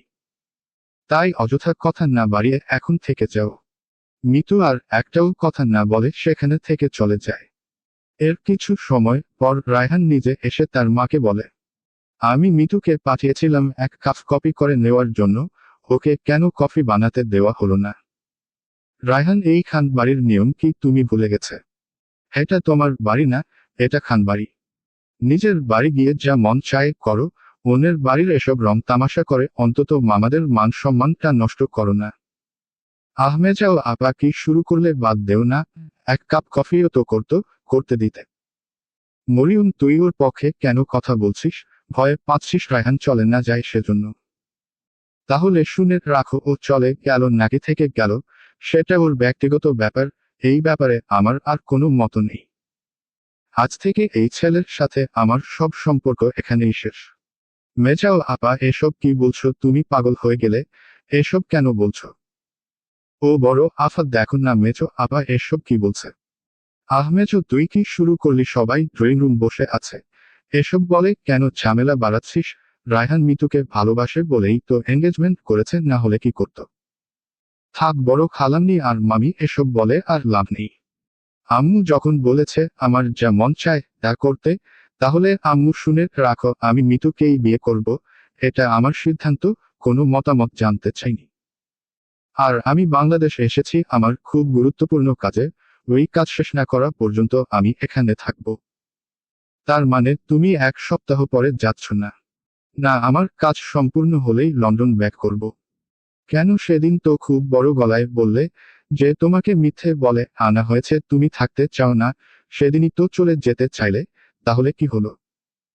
শুনো, আমি একটা কথা পরিষ্কার করে বলে দিচ্ছি, এই বাড়িতে তুমি আর থাকতে পারবে না, আর যদি থাকতেই তাহলে ওই মেয়েকে এই বাড়ির বাহিরে রেখে আসো। মেজো আফা, এসব তুমি কি বলছো? মিতু এই বাড়ির বউ, যেভাবেই হোক হয়ে তো গেছে, এভাবে বলে আর কি হবে? তুমি এসব বলো না, তোমার ভাই শুনলে রাগ করবে। আহ রেহেনা, চুপ থাক, ছেলেটাকে এভাবে কেন বলছিস? ওর পছন্দ হয়েছে তাই এঙ্গেজমেন্ট করেছে, বিয়ে করবে। তোর পছন্দ দিয়ে কি হবে? ছেলে বড় হয়েছে, নিজের ভালো নিজে বুঝে, তুই এসব নিয়ে কথা বলিস না। আমিও তো তাই বলি বড় আপা, তুমি মেজো আপাকে বুঝাও। কিচ্ছু বুঝানোর দরকার নেই, আমার বুঝটা আমি ভালো বুঝি। 5 বছর আগে যখন আমি বলছিলাম আমার বান্ধবীর মেয়েকে ওর পছন্দ হয় নাকি, হলে বিয়ের কথা বলবো, তাহলে সেদিন কেন বলেছিল আমি শুধু শ্রাবুকেই ভা? রেহেনা বেগমের পুরো কথা শেষ করতে না দিয়ে রায়হান বলে ওঠে, ব্যাস অনেক হয়েছে, আমি আজই এই বাড়ি ছেড়ে চলে যাচ্ছি। আমাকে নিয়ে আম্মু তোমার প্রবলেম হচ্ছে তো, তাহলে আমি থাকবো না তোমার প্রবলেম এর কারণ হয়ে। এখন ড্রয়িং রুমে সবাই নিজ নিজ কাজে ব্যস্ত থাকায় কেউ এই দিকটায় খেয়াল করেনি, কিন্তু এখন রায়হানের উচ্চস্বরে বলা কথায় সবাই এই দিকটায় দৃষ্টি স্থির করে। রায়হান আর কিছু না বলে উল্টো ঘুরে চলে যেতে নিলেই মরিয়ম বেগম দৌড়ে এসে রায়হানের সামনে দাঁড়িয়ে বলে, আব্বু তুমি কোথাও যাবে না, এটা তোমার মামির আদেশ। আমি তোমাকে সেই ছোট থেকে লালন পালন করে বড় করেছি, আমিও তোমার এক মা, আমার কথা তোমার রাখতেই হবে। মামি, আমি তোমার সব কথা রাখবো, তবে এটা বাদে আমি আর এই বাড়িতে থাকবো না। আমি আমার ওরার ফ্ল্যাটে উঠবো, তুমি যেও সেখানে, আমি আর থাকবো না এই বাড়িতে। আব্বু রাগ করে সোনা, তোমার আম্মু তো রাগ করে, এসব বলছে মন থেকে বলেনি। তুমি যেও না আব্বু, পিছন থেকে মুক্তার খান বলে উঠলেন। রায়হান, তুই যদি এই বাড়ি ছেড়ে আজ বের হোস তাহলে খান বাড়ির দরজা তোর জন্য চিরদিনের জন্য বন্ধ হয়ে যাবে। আমি তো তোকে বলিনি এই বাড়ি থেকে চলে যেতে, তাহলে যাবি কেন? কিন্তু মামা, আমি এখানে থাকলে মিতু কোথায় থাকবে? ও তো আমার জন্যই বাংলাদেশ এসেছে। মিতু যখন এখন তোমার হবু বউ, তাহলে আমরা তো আর এই বাড়ির বউকে বাহিরে রাখতে পারি না, ও এখানেই থাকবে। মুক্তার, ওকে বেরিয়ে যেতে বল এই বাড়ি থেকে, না হলে আমি চলে যাব। আপা তুই থামো, তুই যেমন আমার বোন রায়হান ও আমার ভাগ্নে, তোদের কাউকে আমি ফেলতে পারবো না। আর রায়হান আমার আরেক ছেলে, ছোট থেকে এই হাত দিয়ে ওকে আদর যত্ন করে বড় করেছি। আজ কিভাবে ওকে আমি বের করে দিব? রায়হান, রুমে যা, তোর মামি তোর কফি দিয়ে আসবে। শ্রাবু এখন সবাই তাই নীরব দর্শক হয়ে দেখছে আর নিজের মতো করে খেয়ে যাচ্ছে। তাকে দেখলে কেউ বলবেই না এখন খান বাড়ির ড্রয়িং রুমে ঝড় বয়ে গেল। অথচ এই মেয়ের ভাবখানা এমন যেন এখানে কিছুই হয়নি। তারপর কেউ কিছু না বলে যার যার কাজে লেগে পড়ে। রাতের ডিনার শেষ করে সবাই সবার রুমে শুয়ে পড়ে। কাল আবার অনেক কাজ, তাই সবাই আজ তাড়াতাড়ি শুয়ে পড়ে। রাত ঠিক 2টা নাগাদ রায়হান বাড়ি ফিরে। তখন কথা কাটাকাটির পর কোনো একটা কাজের রায়হান বাহিরে যায়। আর ফিরল মায় কেবল, সে এসে দেখতে পায় বাড়ির সবাই ঘুমিয়ে পড়েছে। তার খাবার ডাইনিং টেবিলে রাখা। সে খাবারগুলো ফ্রিজে তুলে রেখে নিজের রুমে চলে যায় ফ্রেশ হতে। ঘন্টা খানেক সময় নিয়ে ফ্রেশ হয়ে রুমে আসে। তারপর কফি মেকারে 1 কাপ কফি বানিয়ে নিয়ে চলে যায় বারান্দায়। বারান্দায় গিয়ে শ্রাবুর রুমে উকি দিয়ে দেখতে পায় শ্রাবুর রুমে গান চলছে আর শ্রাবুর সেই গানের সাথে তাল মিলিয়ে গান গাইছে। রায়হান এটা দেখে কপাল কুঁচকে বলে, এই মেয়ে কোনোদিন ভালো হওয়ার না। রাত 3টায় ওনার এভাবে গান শুনতে ইচ্ছে হলো। শ্রাবুও বুঝতে পারে রায়হান তার বারান্দায় উকি দিয়ে দেখছে। তাই সে সাথে সাথে ফোনটা হাতে নিয়ে জেরিনকে কল দিয়ে একটু জোরেই বলে, জানিস বেবি, জায়ানকে আমি এতদিন ভালোভাবে দেখিনি, বলে তেমন ভালো লাগেনি। আজ বিথি আপুর ফোনে ছবিটা ভালো করে দেখে ফিদা হয়ে গেছে। জায়ানকে নিয়ে আমার একটা গান মনে পড়ছে বলি। অপর পাশে জেরিন কি বলছে তা শোনা গেল না। তাই শ্রাবু আবারও বলল, আচ্ছা তাহলে শুরু করি গানটা। আমি তোমার কাছেই রাখবো আজ মনের কথা হাজার, দিয়ে তোমার কাজল আঁকবো আজ সারা দিনটা আমার। তুমি বৃষ্টি হয়ে নামলে, তুমি বৃষ্টি হয়ে নামলে, আর কমলো চিন্তা আমার। আমি তোমার কাছেই রাখবো আজ মনের কথা হাজার, দিয়ে তোমার কাজল আঁকবো আজ সারা দিনটা আমার। হালকা হাওয়ার মতন চাইছি এসো এখন, করছে তোমায় দেখে অল্প বেইমানি মন। বাঁধবো তোমার সাথে আমি আমার জীবন, আমি তোমার কাছেই রাখবো আজ মনের কথা হাজার, দিয়ে তোমার কাজল আঁকবো আজ সারা দিনটা আমার। চাইলে আস্কারা পাক বেঁচে থাকার কারণ, আজকে হাত ছাড়া যাক। হুম, ব্যস্ততার আর বারণ, লিখবো তোমার হাতে আমি আমার মরণ। আমি তোমার কাছেই রাখবো আজ মনের কথা হাজার, দিয়ে তোমার কাজল আঁকবো আজ সারা দিনটা আমার। তুমি বৃষ্টি হয়ে নামলে, তুমি বৃষ্টি হয়ে নামলে, আর কমলো চিন্তা আমার। কেমন লাগলো বলতো? আরে হ্যাঁ জায়ান, একদম বুকের বা পাশে ঢুকে গেছে রে বেবি। এখন জায়ানকে আমার লাগবেই। আহ কি হ্যান্ডসাম দেখতে। ইস কেন যে এত দেরি করলাম, আগেই বিয়েটা করে ফেললে এতদিনে নিশ্চয় তুই আন্টি ডাক শুনতে পেতি। ওমা কেন লজ্জা করবে, যা সত্যি তাই বললাম। দুর্মুডটাই খারাপ করে দিলে কলকাত। শ্রাবুর বলা প্রত্যেকটা কথা রায়হান শুনেছে। তবে সে ভাবলেশহীন ভাবে সবটা শুনছে। আর সে মনে মনে বলল, ইস আমার পাখিটার দেখছি মা হওয়ার খুব তাড়া। আগে জানলে কি আর এতদিন লন্ডন পরে থাকতাম, সেই কবেই তো ফিরে আসতাম। ফিরে এসে আগে তোমাকে মা বানানোর প্রসেসিং করতাম। আমার হলদিয়া পাখি, চিন্তা করো না, বিয়েটা হয়ে যাক, তারপর বছর ঘুরতেই তোমার কোলে বাচ্চা এনে দিব। এসব ভেবেই ডেভিল হেসে রায়হান রুমে চলে যায়। তার কিছুক্ষণ পর শ্রাবু তার বারান্দা দিয়ে উকি দিয়ে দেখে রায়হান কোথায়। কিন্তু উকি দিয়ে দেখতে পায় রায়হান নেই। তাই শ্রাবু রায়হানকে বকতে বকতে রুমে এসে বিছানায় শুয়ে পড়ে আর নিজে নিজেই বিড়বিড়িয়ে বলে, আমি কিনা ভাবছি মিস্টার রায়হান চৌধুরী আমাকে নিয়ে জেলাস হবে। How funny. আমি এখন ওনার কেউ না, তাই ওই কেন জেলাস হবে? ওনার এখন হবু বউ আছে, আমার কথা কেন ভাববেন? দূর, আমিও না এসব কেন ভাবছি, সে এখন অন্য কারো নিজেকে স্ট্রং রাখতে হবে। এই কথা বলেই ঘুমিয়ে পড়ে শ্রাবু। আর এইদিকে রায়হানুর রুমে এসে ঘুমিয়ে পড়ে। ঠান্ডা রোদে ঢাকা সকালের সেই মায়াবী মুহূর্তগুলো যেন হৃদয়ের গভীরে আলতো করে হাত রাখে। চারদিক নিস্তব্ধ, শান্ত, শুধু সূর্যের নরম আলোটা ধীরে ধীরে চারপাশে ছড়িয়ে পড়ে। গায়ে এসে পড়ে একরাশ রোদ, না বেশি গরম, না একদম ঠান্ডা, একদম মাঝামাঝি এক টুকরো উষ্ণতা, যা শরীরের চেয়ে বেশি মনকে ছুঁয়ে যায়।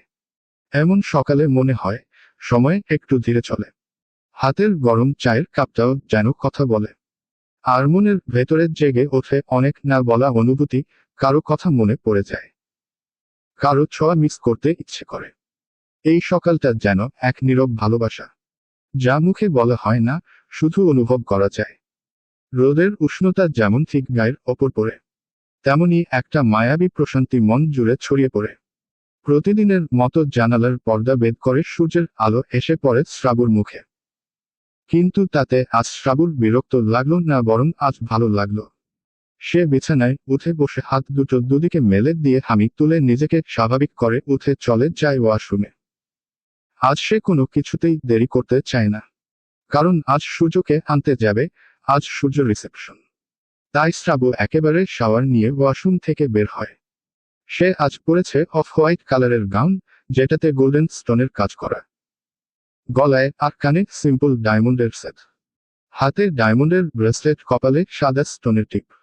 চুলগুলো ছেড়ে দিয়েছে, মুখে মেকআপের প্রলেপ নেই বললেই চলে। তাও কিছুটা ফেস পাউডার আর ঠোঁটে হালকা লাল রঞ্জক লাগিয়েছে। ব্যাস এতটুকুতেই যেন তার দিক থেকে চোখ ফেরানো দায় হয়ে গেছে। সে নিজেকে একবার আয়নায় দেখে ফ্লাইং কিস করে। এটা তার নিত্যদিনের কাজ। শ্রাবু এবার রুম থেকে বের হয়ে সোজা চলে যায় নিচে। নিচে এসে দেখে অলরেডি সবাই বসে আছে তার অপেক্ষায়। শ্রাবু নিচে আসতেই হৃদয় বলে, পাখি, বেলা 11টা বেজে গেল, আর তুই এখন আসলি? উঠেছিস তো সেই সকালে, তাহলে এত লেট কেন হলো সোনা? আসলে ভাই, ওই একটু চুলে শ্যাম্পু করেছিলাম তো তাই দেরি হয়েছে। আচ্ছা ঠিক আছে, চলো সবাই, আবার মির্জা বাড়ি পৌঁছাতে অনেক সময় লাগবে। সবাই চলে যায় পার্কিং এরিয়া যেখানে। সেখানে থেকেই সকলে গাড়িতে উঠে বসে। খান বাড়ি থেকে মোট 4টা গাড়ি যাবে। এর মাঝে রায়হান আর মিতু এসে হাজির হয় সেখানে। তাদের দেখে রেহেনা বেগম বললেন, তোমরা তোমরা কোথায় যাচ্ছ? আমরাও যাচ্ছি মির্জা বাড়ি। বিসিএইচ আপাই, আমার বোন শ্রী সুবাদে আমিও যেতে পারি। কেউ আর কোনো কথা বলল না। কথা বাড়ানো মানেই ঝামেলা, তাই আগে খান বাড়ির 4টা গাড়ি বের হওয়ার পর রায়হান তার নিজস্ব হোয়াইট মার্সিডিজ বেঞ্জি ক্লাস, যার দাম প্রায় 3,80,00,000 টাকা, নিয়ে বেরিয়ে পড়ে। তাদের সবার গন্তব্য এখন মির্জা বাড়ি। একে একে 5টা গাড়ি এসে থামে মির্জা বাড়ির সামনে। সবাই একসাথে গাড়ির দরজা খুলে বের হয়। সূর্য দূর থেকে সবাইকে দেখে দৌড়ে এসে আগেই শ্রাবুকে জড়িয়ে ধরে বলে, আমার সোনা বোন পাখি, তুই কেমন আছিস? নিশ্চয় ঠিকমতো খাওয়া দাওয়া করিস নাই, তাই এমন শুকিয়ে গেছিস। কথাগুলো বলতে বলতেই সূর্যর চোখ ভিজে উঠে, গলা কাঁপে কথা বলতে। শ্রাবু তার বোনের অবস্থা দেখে বুঝে যায় এখনই সূর্য চোখের পানি ছেড়ে দিবে। তাই শ্রাবু আগেই বলে উঠে, কি বলছো আপ্পি, আমি দুদিনের শুকিয়ে গেছি। তুমি ভুল দেখছো। চলো চলো, আমরা তোমার সাথে ছবি তুলবো। ও আপ্পি, তোমাকে তো একটা কথা বলবো, শুনে তুমিও খুশি হবে। হিরে পাখি, কি এমন কথা যেটা শুনে আমি খুশি হব? আমি বলছি শ্রাবু কিসের কথা বলছে? বিথি, তাড়াতাড়ি বল, আমার যে তরস হইছে না। আসলে আপু, তোমার পাখি শ্রাবু জায়ানকে বিয়ে করতে রাজি হয়েছে। আর কাল জায়ানের বাবা মা আসছে আমাদের বাড়িতে বিয়ের কথা পাকা করতে। ইস আপু, আমারটা বললে তোমারটা বললে না কেন? এই বিথির আবার কি, তাড়াতাড়ি বল। আসলে আপ্পি, কাল শুধু জায়ানের বাবা মা না, কাল রাফিতো ভাইয়ের বাবা মাও আসছে খান বাড়িতে। সূর্য অবাক হয়ে দুহাত মুখে দিয়ে বলে উঠে, কি বলছিস তোরা এসব সত্যি? আমাকে ছাড়া বাড়িতে এত কিছু হয়ে গেল। এখনো কিছুই হয়নি আপ্পি, তুমি বাড়িতে যাওয়ার পর সব হবে। কিন্তু শ্রাবু রায়, আপু, তুই কি বলতে চাইছিস? সবাই এখন সবার জীবন গুছিয়ে নিয়েছে, তাই শ্রাবুও গুছিয়ে নিল। সূর্যকে পুরো কথা শেষ করতে না দিয়ে বিথি কথাটা বলল, কিন্তু তোর ব্যাপারে তা কি সেদিন না বললি শ্রাবক রাফি তোকে নিয়ে মজা করছে, তাহলে আজ কি শুনি? আপু ওই আর কি, দাঁত কেলিয়ে হেসে কথাটা বলে বিথি। কিন্তু রায়হান কি সবটা জানে? হ্যাঁ আপু, রায়হান সবটাই জানে। আর ও কিছুই বলেও নি, তাই এসব বাদ দেও। সূর্য আর কিছুই বলল না, কারণ সূর্য তখনও রায়হানকে দেখেনি। হঠাৎ তার চোখ যায় হোয়াইট মার্সিডিজ বেনজি ক্লাস মডেলের গাড়িতে হেলান দিয়ে দাঁড়িয়ে আছে রায়হান। তার চোখের রোদ চশমা থাকায় সে কোথায় তাকিয়ে আছে তা বোঝা গেল না। তার পাশেই দাঁড়িয়ে আছে মিতু। মিতুকে দেখে নানান মানুষ নানান কথা বলছে, আর ছেলেরা তো রীতিমতো টিচ করা শুরু করে দিয়েছে মিতুর ড্রেস আপ দেখে। এতে মিতুর বিন্দু মাই হেলদোল নেই, মনে হচ্ছে সে এসবে অভ্যস্ত। সূর্য রায়হানের দিকে এগিয়ে যেয়ে বলল, রায়হান তুই কি শুনেছিস শ্রাবু বিয়ের জন্য রাজি হয়েছে? হ্যাঁ জানি। রায়হানের ভাবলেশহীন জবাব। তুই কি সত্যি এই মেয়েটাকে বিয়ে করবি? ও আপাই, আমাদের অলরেডি এঙ্গেজমেন্ট হয়ে গেছে, তাহলে বিয়ে করব না কেন? রায়হান, আমি যতদূর জানি তুই শ্রাবুকে। আপাই, এসব তোমাদের ভুল ধারণা ছিল। আমি এসব কখনো ভাবিনি, তাই অযথা এসব বলো না। সূর্য হতাশার নিঃশ্বাস ফেলে বলে, ঠিক আছে, তোদের যা ভালো মনে হয় কর। এটা বলেই সূর্য আবারও শ্রাবুদের কাছে এগিয়ে এসে শ্রাবু আর জেরিনকে বলে, এই যে পাখি আমার জায়ান ও কিন্তু এসেছে, আর জেরিন আপনার সায়েমও কিন্তু এসেছে। দুজনে একসাথে চিল্লিয়ে বলে উঠে, আ, ওরা এখানে কেন? জায়ান আর সায়েম দুজন মামাতো ভাই। একদিন সায়েম জেরিনকে দেখানোর জন্য তার সাথে জায়ানকে নিয়ে যায়। সেখানে জেরিনের সাথে শ্রাবুকে দেখেই জায়ানের মনে ঘন্টা বেজে যায়। আর আজ 2 বছর ধরে ঘন্টা বেজেই যাচ্ছে, থামার কোনো নামগন্ধ নেই। এরই মধ্যেই সাইফুল এসে বিথি, জেরিন আর শ্রাবুকে দেখে বলে, কি গো শালিকারা, এখানে কি করছো? চলো চলো ভিতরে চলো। চলেন। সবাই একসাথে ভিতরে প্রবেশ করতেই জায়ান আর সায়েম এসে হাজির হয় শ্রাবু আর জেরিনের সামনে। তাই জেরিন সায়েমের সাথে আলাদা হয়ে যায়। আর শ্রাবু জায়ানকে দেখে কিছু অস্বস্তি বোধ করছে। সেটা জায়ান বুঝতে পেরে বলল, ও হ্যালো মাই ডিয়ার জানেমান, এরকম ভাবে খামছো কেন? তোমার কি বেশি গরম লাগছে? কিছুটা। আচ্ছা ওয়েট, আমি তোমার জন্য পাখা নিয়ে আসি। না না, তার দরকার লাগবে না। আচ্ছা আগে এটা বলুন, আপনি আর সায়েম ভাইয়া এখানে কিভাবে? সাইফুল ভাইয়ার ছোট ভাই, আমাদের ছোট কালের বন্ধু। ও এখানে না থাকায় আমাদেরই সবটা সামলাতে হচ্ছে। জানেমান, আচ্ছা একটা কথা জিজ্ঞাস করি তোমাকে। করুন। তুমি সত্যি আমাকে বিয়ে করতে মন থেকে রাজি তো, নাকি কেউ তোমাকে জোর করছে জানেমান? বারবার জায়ানের মুখে জানেমান শব্দটা শুনতেও শ্রাবুর কেমন জানি অস্বস্তি লাগছে। আজ কেন এমন লাগছে, কই আগে তো কখনো এমন লাগেনি। এই লোকটা তো প্রতিদিন তাকে এভাবেই জানেমান বলেই ডাকে। কি হলো জানেমান, কিছু বলো। হ্যাঁ আমি রাজি, অনেক ভেবে দেখলাম আপনাকে বিয়ে করাই যায়। আপনি মানুষটা খারাপ না।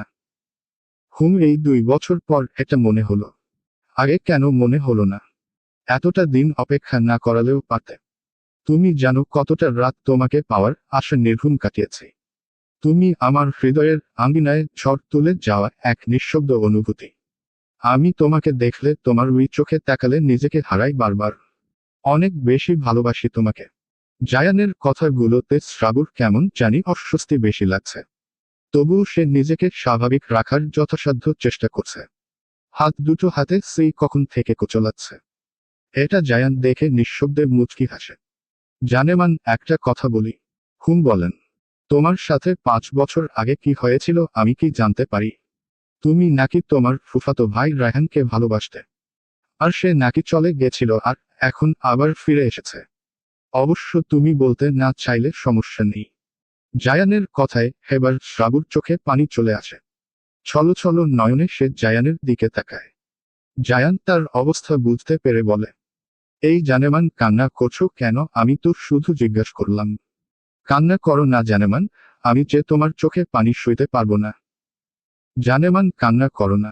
তোমাকে কিছু বলতে হবে না। সরি, আমি আর কখনো এসব বলবো না। শ্রাবু কান্না করতে করতে জায়ানের থেকে চোখ সরিয়ে দূর আকাশ পানে তাকিয়ে বলতে শুরু করে, আম্মু বড়াম্মু, মেজ আম্মুদের কাছে শুনেছিলাম আমি, যখন আম্মুর ডেলিভারির পেইন উঠে, তখন নাকি বাড়ির সবার থেকে বেশি রায়হান ভাইয়া কান্না করেছিল। আম্মুকে যখন অতীতে নেওয়া হয় তখন নাকি রায়হান ভাইয়া জেদ ধরে বসে আমি মামিকে একা যেতে দিব না, আমিও যাব। কিন্তু ডাক্তাররা তাকে ঢুকতে দেয়নি, সেজন্য সে নাকি চিৎকার করে কান্না করে পুরো হসপিটাল মাথায় তুলে ফেলছিল। এইটুকু বলেই শ্রাবু একটু থামে, তারপর তাচ্ছিল্যের সাথে হেসে আবারও বলতে শুরু করে। তারপর ডাক্তার 3 ঘন্টা পর একটা ফুটফুটে বাচ্চা তোয়ালে মুড়িয়ে কোলে নিয়ে কেবিন থেকে বের হতেই রায়হান ভাইয়া দৌড়ে গিয়ে বাচ্চাটাকে কোলে নিয়ে নেয়। তারপর ডাক্তারকে জিজ্ঞেস করে তার মামি কেমন আছে। ডাক্তারটা তার এই পসেসিভনেস দেখে আলতো হেসে তার মাথায় হাত বুলিয়ে দিয়ে বলে, তোমার মামি একদম ঠিক আছে বাবা, এখন ঘুমাচ্ছে। ডাক্তারের কথায় সবাই স্বস্তির নিঃশ্বাস ফেলে। সবাই রায়হান কাছ থেকে বাচ্চাটাকে নিতে চায়, কিন্তু রায়হান দিবে না। তার এক কথাও আমার ওকে আমি কাউকে দিব না। সবাই তার কথা শুনে হাসতে থাকে। রায়হানের কোলেই বাচ্চাটাকে রেখে সবাই দেখাতে থাকে। হলুদ বরণ ফর্সা গায়ের রং যে কেউ দেখলে চোখ ফেরাতে পারবে না। সবাই একে একে দেখছে আর মাশা আল্লাহ বলছে। কেউ ছুতে নিলেই রায়হান দূরে সরে যায়। আজান দিবে তাও রায়হান তাকে কাউকে ছুতে দিবে না। তাই বাধ্য হয়ে মুক্তার খান রায়হানের কোলে রেখেই আজান দেয়। 5 দিন পর মরিয়ম বেগমকে বাসায় আনা হয়। কিন্তু রায়হান তবুও বাচ্চাটাকে কাউকে দিব না। সে বারবার একই কথা বলছে, ও আমার ওকে কেউ ছুবে না। তাই আর কেউ ছুঁয়েও দেখেনি। যতক্ষণ বাড়িতে থাকে সারাটা দিন বাচ্চাটাকে নিয়ে পড়ে থাকে। খাওয়ানো থেকে শুরু করে গোসল করানো, বাচ্চাটার সব কাজ রায়হান করত। রায়হান যখন বাড়িতে থাকতো না বা ঘুমিয়ে পড়তো তখনই সবাই বাচ্চাটাকে নিয়ে যেত। দেখতে দেখতে সময় অতিবাহিত হয়, আর রায়হানের আসক্তি যেন আকাশচুম্বী হতে থাকে। মেয়েটার নাম দেওয়া হয় মুক্তি আক্তার শ্রাবন্তী খান। তাকে সবাই ভালোবেসে শ্রাবু বলে ডাকত। কিন্তু সে যেমন রায়হানের জান হয়ে উঠে তেমনি বাড়ির প্রত্যেকটা মানুষের কলিজার টুকরা হয়ে ওঠে। ভাই বোনের আহ্লাদের শেষ ছিল না। ভাই তো বোন বলতে পাগল, আর বোনেরাও কম না। এই বাচ্চা মেয়েটাকে নিয়ে সবার মারামারি ঝগড়া লেগেই থাকতে, কে কতটা ভালোবাসে সেটা নিয়ে। শ্রাবুও বড় হতে থাকে। তার সকল আবদারের ঝুড়ি খুলে দিত হৃদয় আর রায়হানের কাছে, তবে বেশি সময় রায়হানের কাছেই তার আবদার চলত। রায়হান আস্তে আস্তে গম্ভীর হতে শুরু করলো।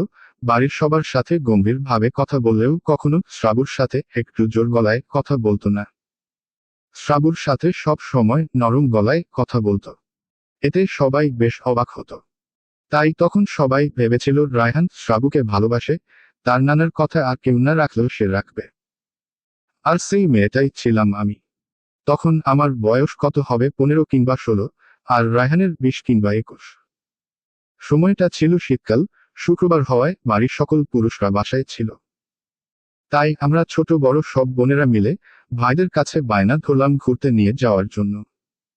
ভাইরাও রাজি হয়ে গেল। আমরা বিকেলের দিকে বেরিয়ে যাই সবাই মিলে ঘুরতে। তো সেদিন ঘুরতে যাওয়ার পর হঠাৎ রায়হান ভাই আমাকে বলল, হলুদিয়া পাখি, আমাকে বিয়ে করবি? তার কথায় আমি অবাক হলেও পরক্ষণে ভাবি হয়তো মজা করছে। ততদিনে তার প্রতি আমারও আসক্তি তৈরি হয়ে যায়।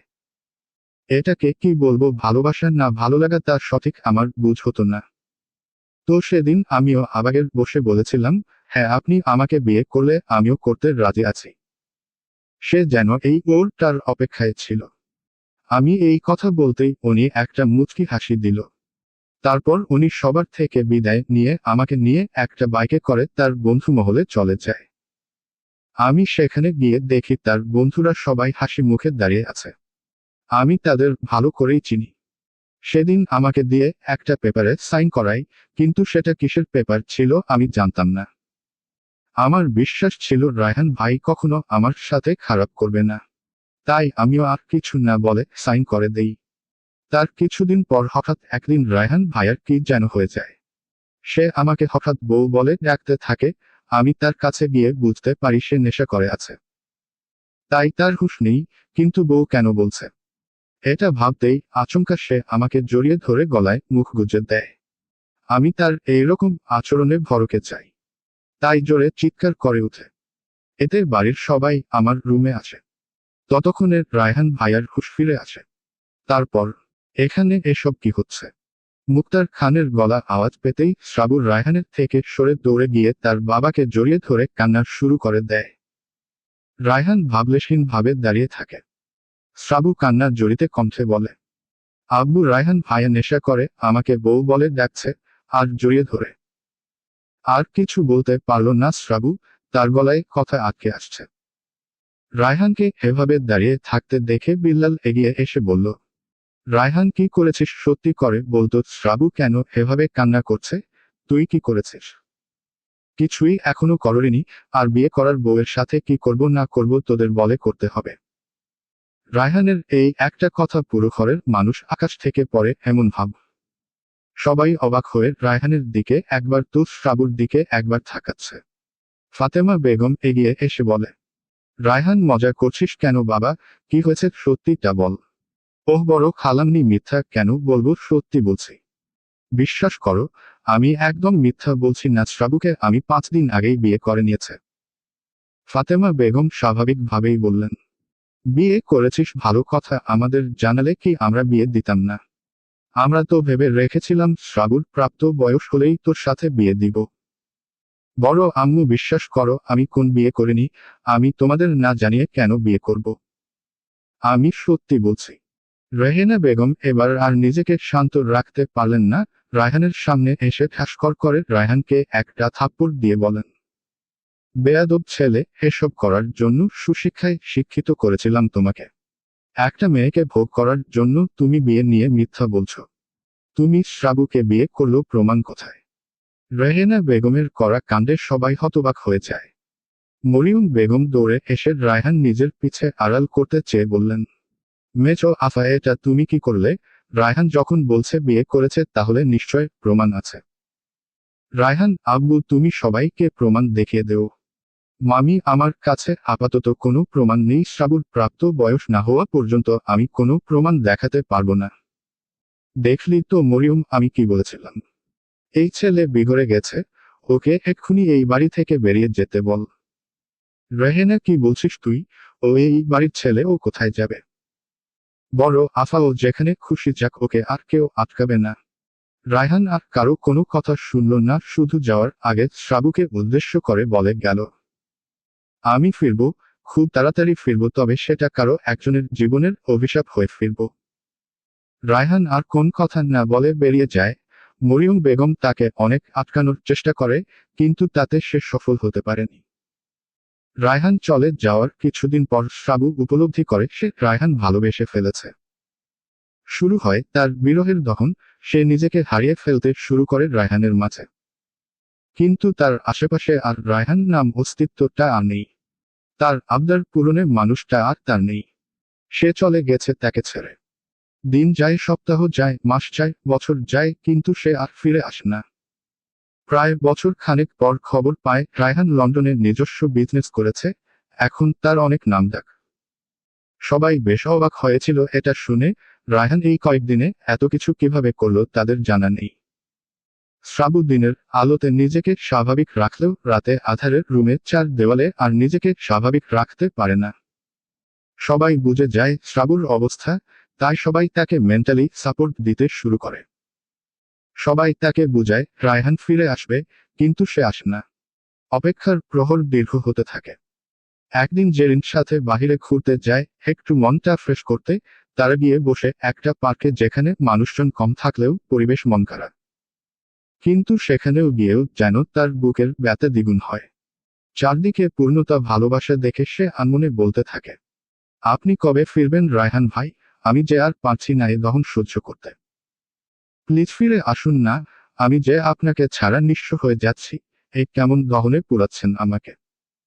আপনি আমার হৃদয়ের গহনী থেকেও আমার পাশে নেই। এ কেমন ভালোবাসার দহন রায়হান ভাই? তখনই দূর থেকে ভেসে আসে একটি গান। শ্রাবু মন দিয়ে গানটা শুনতে থাকে আর নিজে নিজেই বিড়বিড়িয়ে গাইতে শুরু করে, 7 সাগর আর 13 নদী পার হয়ে তুমি আসতে যদি, রূপকথার রাজকুমার হয়ে আমায় তুমি ভালোবাসতে যদি। গানটা গাইতে গাইতে সে ফেসবুকে ঢুকে এই লাইনটুকু স্ট্যাটাস হিসেবে দিয়ে দেয়। তার কিছুক্ষণ পরেই তার কমেন্ট বক্সে পরে লাইনটুকু কেউ কমেন্ট করে, ভালোবাসি তোমায় পুরনো অনুভবে, এমনের জগতের রাজকুমারী তুমি, ভালোবাসি আমি যে তোমায়। এই কথাটাই ছিল শুধু বলার। শ্রাবুর এই কমেন্ট দেখে কিছুটা খটকা লাগে, তাই তাড়াতাড়ি করে সে ফেসবুক প্রোফাইলটা চেক করতে তার আইডিতে ঢুকে, কিন্তু হায় আফসোস, আইডিটা কিছুক্ষণ আগেই খোলা হয়েছে, তাই আর আইডেন্টিটি জানতে পারেনি। এক বুক হতাশা নিয়ে শ্রাবু বাড়ি ফিরে আসে। এভাবেই সময় অতিবাহিত হয়ে যায়। আর আজ আমি নিঃস্ব হয়ে গেলাম। সেও আজ তার জীবন সঙ্গী বেছে নিয়েছে। তাহলে আমি কেন তার অপেক্ষায় থাকব? তাই ভেবে চিন্তেই সিদ্ধান্ত নিচ্ছে, আপনি আমার জন্য বেস্ট হবেন। তাই আমি রাজি হয়েছি। এসব বলতে বলতে শ্রাবু কান্নায় ভেঙে পড়ে জায়ানের বুকে মাথা গুজে দেয়। জায়ানও পরম যত্নে তার মাথাটা বুকের সাথে চেপে ধরে। জায়ান মনে মনে বলতে থাকে, আমি তোমার সব কষ্ট মুছে দিব আমার ভালোবাসার পরশ দিয়ে জানেমান। আমি তোমাকে আর কষ্ট পেতে দিব, এটাই জায়ানের প্রমিস। এই বুকটা তোমাকে একটি বার জড়িয়ে ধরার আশায় কত কেঁপেছে, আজ তার অবসান ঘটল। এত শান্তি থাকে বুঝি প্রিয় মানুষটাকে বুকে নিলে। আজ আমার বুকের জমানো সব ব্যথা যেন তোমার পরশে সব শেষ হয়ে গেল জানেমান। জানেমান একটা গান শুনবে, আশা করি ভালো লাগবে। শুনান, ভালো লাগার হলে অবশ্যই শুনতে চাই। শ্রাবু তখনও জায়ানের বুকে মাথা রেখে বসে আছে। আর জায়ান তার মাথায় হাত বুলিয়ে দিয়ে মুচকি হেসে গান ধরল। উরু উরু স্বপ্নে এক রাজকন্যা আসে ফিরে চলে যায়।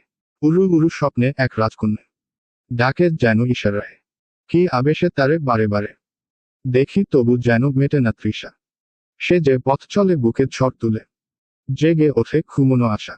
উরু উরু স্বপ্নে এক রাজকন্যা আসে ফিরে চলে যায়। উরু উরু স্বপ্নে এক রাজকন্যা ডাকে যেন ইশারায়।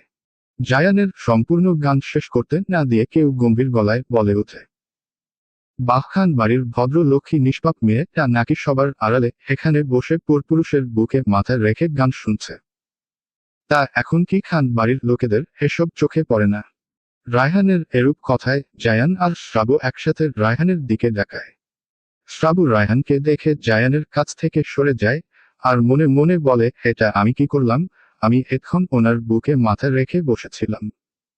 তার ভাবনার মাঝেই জায়ান বলল, হ্যালো মিস্টার, কাকে কি বলছেন? শ্রাবন্তী আমার হবু বউ, সে আমার সাথে কিভাবে থাকবে সেটা ব্যক্তিগত আমাদের ব্যাপার, আপনি বলার কে? রায়হান রাগ এমনি মাথায় উঠে আছে, জায়ানের কথায় যেন তার রাগ সপ্তম আকাশচুম্বী হয়ে যায়। তার কাপল আর ঘাড়ের রগগুলো ফুলে উঠে নীল বর্ণ ধারণ করে। তার হাত দুটো মুষ্টিবদ্ধ হয়ে যায়। সে তাচ্ছিল্যর সাথে বলে, রাইট, আমি কে? আমি কে সেটা তো বড় কথা না, বড় কথা হলো এই মেয়েটা নিজেকে সতী সাবিত্রী ভাবে, শুধু ভাবে না মানুষকে দেখায়। কিন্তু ওর ভিতরটা একদম নোংরা, মানুষের ফিলিংস নিয়ে মজা করতে জানে। এই আপনাকে 2 বছর পিছিয়ে ঝুলিয়ে রাখছে। বিয়ের পর দেখবেন বাসর করতে গেল ঝুলিয়ে রাখবে। রায়হানের কথায় শ্রাবুর ঘৃণায় গা গুলিয়ে উঠে। সে মনে মনেই বলল, ছি, রায়হান ভাই এসব এভাবে বলতে পারলো, তাও একজন পরপুরুষের সামনে। আমি এই মানুষটার জন্য এতদিন কান্না করেছিলাম, অপেক্ষা করেছিলাম, এটা ভেবেই শ্রাবু নিজেকে নিয়ে তাচ্ছিল্যর সাথে হাসে। তখনই জায়ান আবার পাশ থেকে বলে, মাইন্ড ইউর ল্যাঙ্গুয়েজ, ঠিক করে কথা বলুন মিস্টার চৌধুরী। আমাকে শ্রাবন্তী কিভাবে রাখবে সেটা ওর আর আমার পার্সোনাল ব্যাপার, এর মধ্যে আপনি না ঢুকলেই খুশি হব। চলো জানেমান, আমরা অন্য কোথাও বসি। এটা বলেই জায়ান শ্রাবুকে নিয়ে চলে যায়। শ্রাবু ও রায়হানকে দেখানোর জন্য জায়ানের হাত ধরে চলে যায়। ওরা চলে যেতেই রায়হানের সামনে থাকা কাচের টেবিলটা লাথি দিয়ে ফেলে দিয়ে হুঙ্কার ছেড়ে বলে, পাখা গজিয়েছে না তোর বান্দির বাচ্চা, তোর পাখা আমি কাটাবো। পরপুরুষ বুকে মাথা রাখিস আবার হাত ধরিস, এর শিক্ষা যদি তোকে আমি না দিয়েছি, তাহলে আমার নামও রায়হান চৌধুরী না।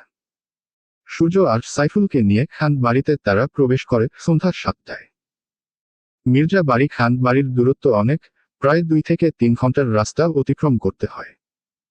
বাড়ি ফিরে যে যার রুমে চলে যায়, ক্লান্ত থাকায় ফ্রেশ হয়ে একটু রেস্ট নেওয়ার জন্য। কিন্তু বাড়ির মহিলাদের তো সেই রেস্ট নেওয়ার টুকরো যে সুযোগ নেই। এই বাড়ির বড় মেয়ের জামাই এসেছে, তার আদর যত্নের ত্রুটি কি রাখে যাবে? তাই তারা ফ্রেশ হয়ে এসে চলে যায় রান্নাঘরে রাতের ডিনার তৈরি করার জন্য। তাদের পিছু পিছু সুমাইয়াও ফ্রেশ হয়ে এসে চলে যায় রান্নাঘরে। তাকে আসতে দেখে ফাতেমা বেগম বেশ কঠিন গলায় বললেন, কি চাই, এখানে কেন এসেছিস?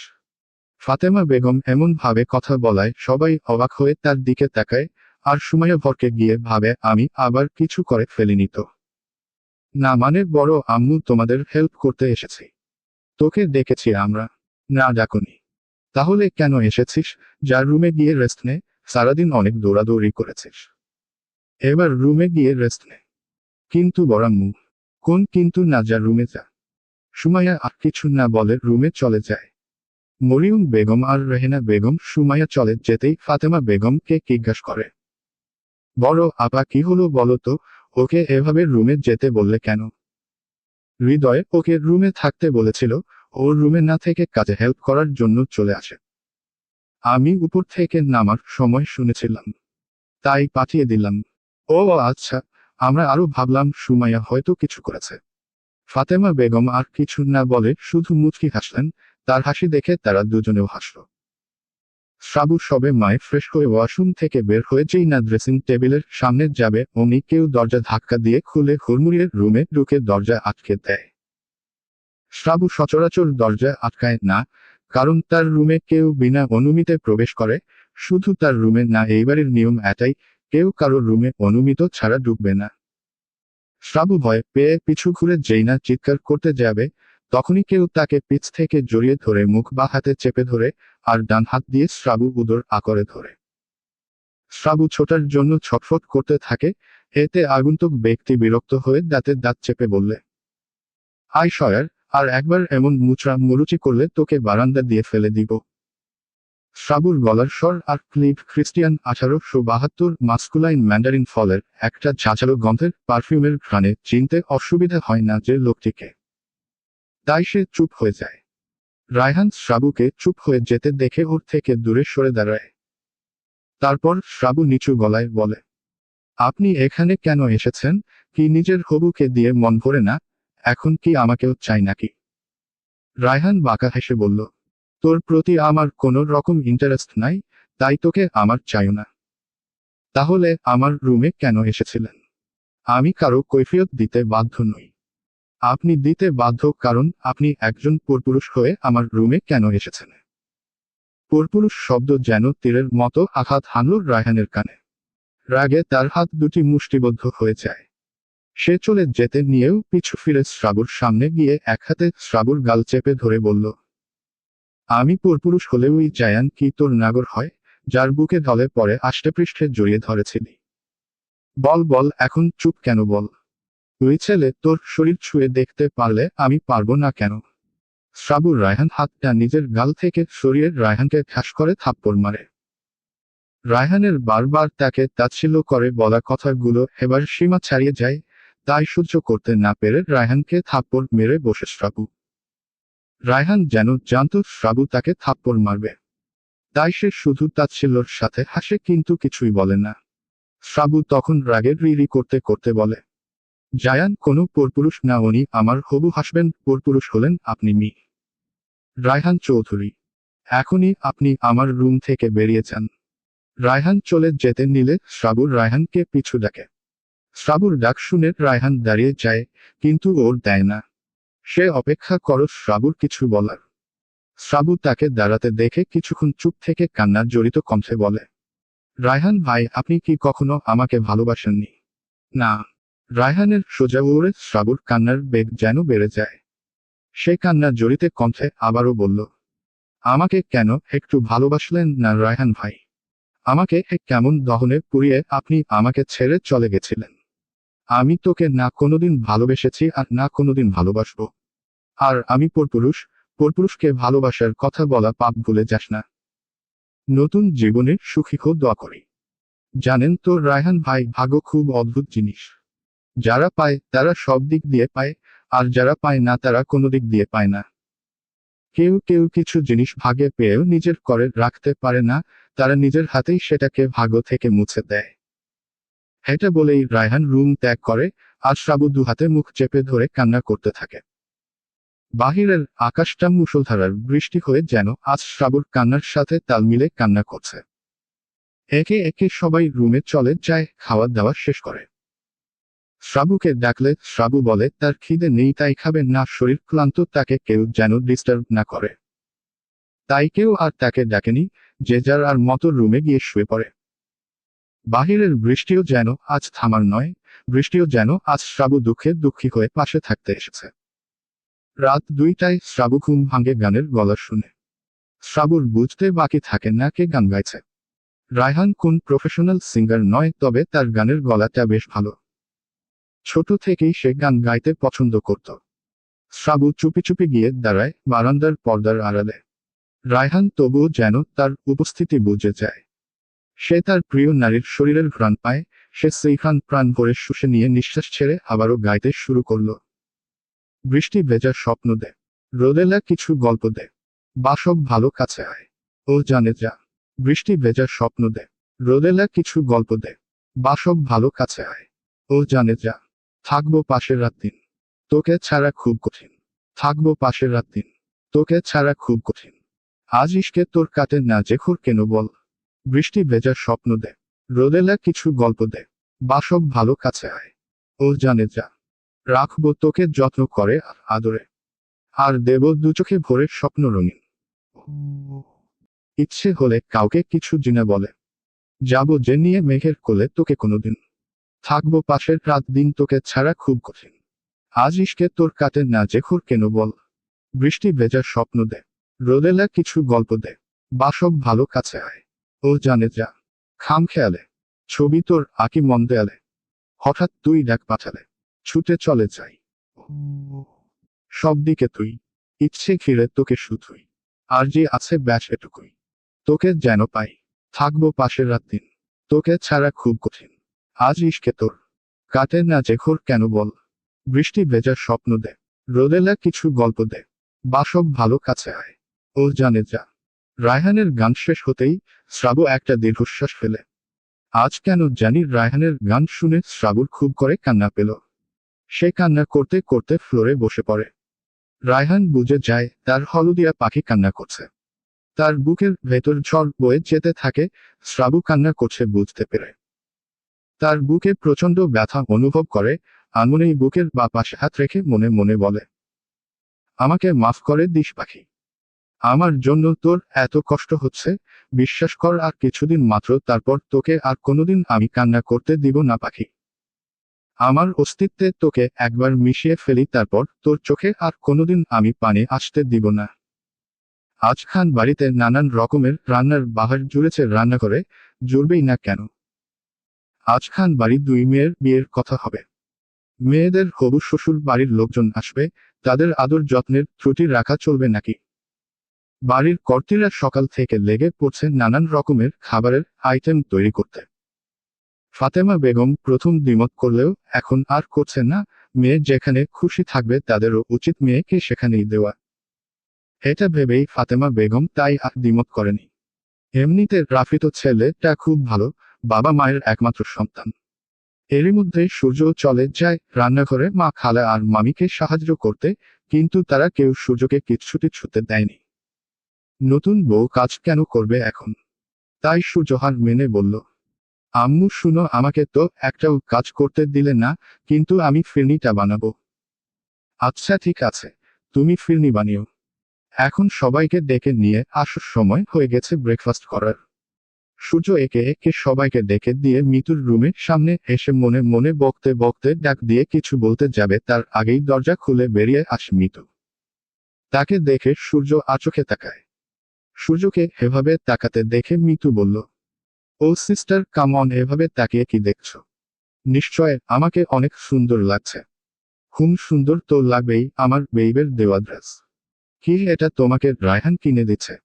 মিতু লজ্জা মাখা মুখে বলল, হ্যাঁ, কালকে আপনাদের নিয়ে আসার সময়ই শপিং মলে গিয়ে কিনে দিল আজ পরার জন্য। বাড়ির হবু বউ বলে কথা, সুন্দর তো লাগতেই হবে। ওমা তাই বুঝি, তুমি এই বাড়ি হবু বউ আগে জানতাম না তো। তা এই খান বাড়ি কোন ছেলের বউ তুমি? আমার জানা মতে এই খান বাড়ির বড় ছেলের বিয়ে হয়ে গেছে, আর যেগুলো আছে সেগুলো বাচ্চা মাত্র। আমি রায়হানের কথা বলছি। প্লিজ 60 দিন আমি নিচে যাব। তা তোমার হবু হাসবেন যে এই বাড়ির কেউ না জানো তো? এটা ওর মামার বাড়ি, নামটা তো অন্তত মিলেই দেখতে পারতে। খান আর চৌধুরী পদবি দুটো আলাদা যখন, তাহলে তো রায়হান এই বাড়ির ছেলে না, তাই না? হোয়াট, কি বলছেন এসব? এটা রায়হানের বাড়ি না। জি, আপনার হাজবেন্ডের বাড়ি চৌধুরী নিবাস, এখান থেকে 30 মিনিটের দূরত্ব। আর হ্যাঁ, এটা সবার বাড়ি হলেও এখন শুধুমাত্র শ্রাবন্তের। গেটের বাহিরে অবশ্য মার্বেল পাথরে খোদা করে বড় বড় করে লেখা নামটা দেখেই এসেছিলেন। আহ, কি সুন্দর নাম, খান ম্যানশন, দেখলেই শান্তি লাগে। আপনি কি বলতে চাইছেন? এই আপনি যা ভাবছেন, আসলে আমার খান বাড়ির সকলের মন খুব উদার, তাই সবাইকে এই বাড়িতে থাকতে দেয়। আপনি কি আমাকে ইনডিরেক্টলি এই বাড়ির আশ্রয়ী বলছেন, বা রায়হানকে? ওই বললাম না যেটা আপনি ভাবেন। রায়হান বেইব, তুমি কোথায়? তাড়াতাড়ি আমার রুমের সামনে আসো। মিতুর এমন চেল্লাচিল্লিতে সবাই ওর রুমের সামনে আসে। সূর্য ডোন্ট কেয়ার ভাব নিয়ে দাঁড়িয়ে আছে। রায়হান এসে তাদের একসাথে দেখে কিছুটা গম্ভীর গলায় বলল, কি হচ্ছে এখানে? দেখো না বেইব, উনি বলছে তুমি আর আমি নাকি এই বাড়ির আশ্রয়ী। এমা, মিতু, আপনি মিথ্যে কথা কিভাবে বললেন? ছি ছি, বিয়ে না হতেই মিথ্যে বলে ভাইকে আমাদের থেকে দূরে সরিয়ে দিচ্ছেন। এজন্য বলে জাতের মেয়ে কালো ভালো, নদীর পানি খোলা ভালো। আপনি মিথ্যে বলছেন রায়হান বেইব, বিশ্বাস করো উনি আমাকে এতক্ষণ কথা শোনাচ্ছিল। আমি কথা শোনাচ্ছি নাকি আপনি বলছিলেন যে রায়হানকে আপনার বাবা কোম্পানি খুলতে টাকা দিয়ে সাহায্য করেছে? আপনি না থাকলে ও লন্ডনের রাস্তায় রাস্তায় ঘুরে বেড়াতো। আপনি এসব কি বলছেন? আমি এইগুলো কখন বললাম? রায়হান বেইব, বিশ্বাস করো আমি এসব বলিনি। মিতু, তুমি ভালো করেই জানো আমি তোমার বাবার এক পয়সাও আমার কোম্পানির পিছে দেইনি, সবটা টাকা আমারই ছিল। আর ফাদার, আমার ফ্যামিলির সাথে এভাবে কথা বলার স্পর্ধা দেখাবে না। রায়হান এটা বলেই চলে যেতে নিলে পিছু ফিরে সবাইকে দাঁড়িয়ে থাকতে দেখে বলে, কি সমস্যা এখানে, কেন সবাই? কেউ আর এক সেকেন্ডও সেখানে দাঁড়ালো না, চলে গেল যার যার কাছে। রায়হান যেতে নিলে মিতু আবারও পিছন থেকে বলে, বেইব, বিশ্বাস করো আমি এসব বলিনি। কিন্তু রায়হান সেখানে আর এক মুহূর্তও দাঁড়ালো না, চলে আসলো নিজের রুমে। এসব দেখে সূর্য, বিথি, শ্রাবো একসাথে অট্টহাসিতে ফেটে পড়। এসব দেখে মিতুর রাগে ফুঁসতে ফুঁসতে চলে যায়। বিকাল সকাল 6:45 সবাই একসাথে গোল হয়ে বসে আছে। রাফিদের বাবা মা শাহজাদ তালুকদার আর মারিয়া তালুকদার, আর জায়ানের বাবা মা তুহিন শিকদার আর জাইনা শিকদার, আর খান বাড়ির সকলে বসে তাদের সাথে কথা বলছে। আজ সাইমও তাদের সাথে খান বাড়িতে এসেছে। জায়ান, সাইম আর রাফি তো পূর্ব পরিচিত হওয়ায় তারাও কথা বলছে। তাদের কথার মাঝে শ্রাবুর ছোট কাকা সোহেল বললেন, দেখুন, আমরা আজ আমাদের দুই মেয়ের বিয়ের দিন তারিখ ঠিক করার জন্য ডেকেছি। তুহিন ভাই আর জাইনা আফা, আপনারা অনেকবার জায়ানের জন্য আমাদের ছোট মেয়ে শ্রাবন্তীকে চেয়েছেন, কিন্তু শ্রাবন্তীর রাজি না থাকায় আমরা বারবার আপনাদের ফিরিয়ে দিয়েছি। আপনারা এর রেশ ধরে যদি কখনো আমাদের মেয়েকে অত্যাচার করেন তাহলে আমি আগেই বলে দিচ্ছি, এখানে এসব বাদ দিয়ে দিন। আমাদের বড্ড আদরের মেয়ে শ্রাবন্তী। সোহেলর কথার মাঝেই জাইনা শিকদার বললেন, ভাই এসব কি বলছো? আমরা তো আর তোমাদের অপরিচিত কেউ না। জায়ান, শ্রাবন্তীকে পছন্দ করার আগে থেকে আমরা পরিচিত, তাহলে কেন এসব বলছো? আমাদের কি তোমাদের এমন মনে হয়? আমার ছেলের পছন্দ আমাদেরও পছন্দ। শ্রাবন্তী যদি আজও ফিরিয়ে দেয় তাহলে আমরা আবার আসব। আমি বৌমা না মেয়ে হিসেবে নিতে চাই শ্রাবন্তী মাকে। একদম ঠিক জায়ান, আমার একমায় ছেলে, তার পছন্দ মানে 100-তে 100। আর আমার মামুনি কি কম নাকি? এই বাদরটাকে মামুনি বিয়ে করতে রাজি হয়েছে, এই তো অনেক। বাবা, আজকেও এখানে এমন ভাবেন না বললে হয় না। এটা আমার হবু শ্বশুর বাড়ি, বিয়ের আগেই মান সম্মান শেষ করে দিচ্ছ। দেখছেন আপনারা কতটা বেহা হলে এভাবে বলে। যাই না, ছেলেকে একটু ভালো হতে বলো। আহ, তোমরা থামবে।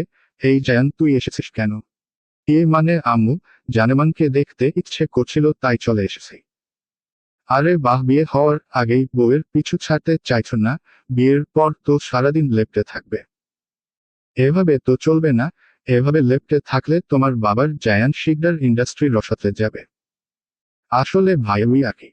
কথাটা বলেই জায়ান মাথার পিছনে হালকা চুলকাতে থাকে। তার এমন অবস্থা দেখে বড় ছোট সবাই একসাথে হেসে ওঠে।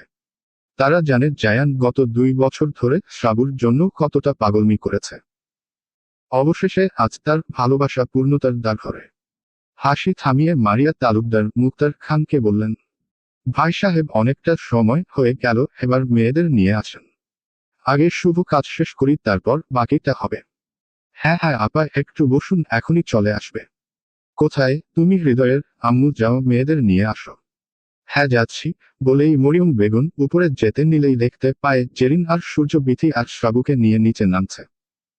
শ্রাবুর পরনে হালকা পিঙ্ক কালারের শাড়ি, মাথায় ঘুমটে দেওয়া, আর বিথির পরনে পেস্ট কালারের শাড়ি। মেকআপের কোন প্রলেপ নাই বললেই চলে। শাড়ির সাথে ম্যাচিং করে সিম্পল একটা নেকলেস আর কানের দুল পরেছে দুজনেই। এই সাজেই যেন তাদের দিক থেকে চোখ ফেরানো দায় হয়ে গেছে। আজ যেন খান বাড়ির সকলেও তাদের রূপে মুগ্ধ হয়ে হা করে তাকিয়ে আছে।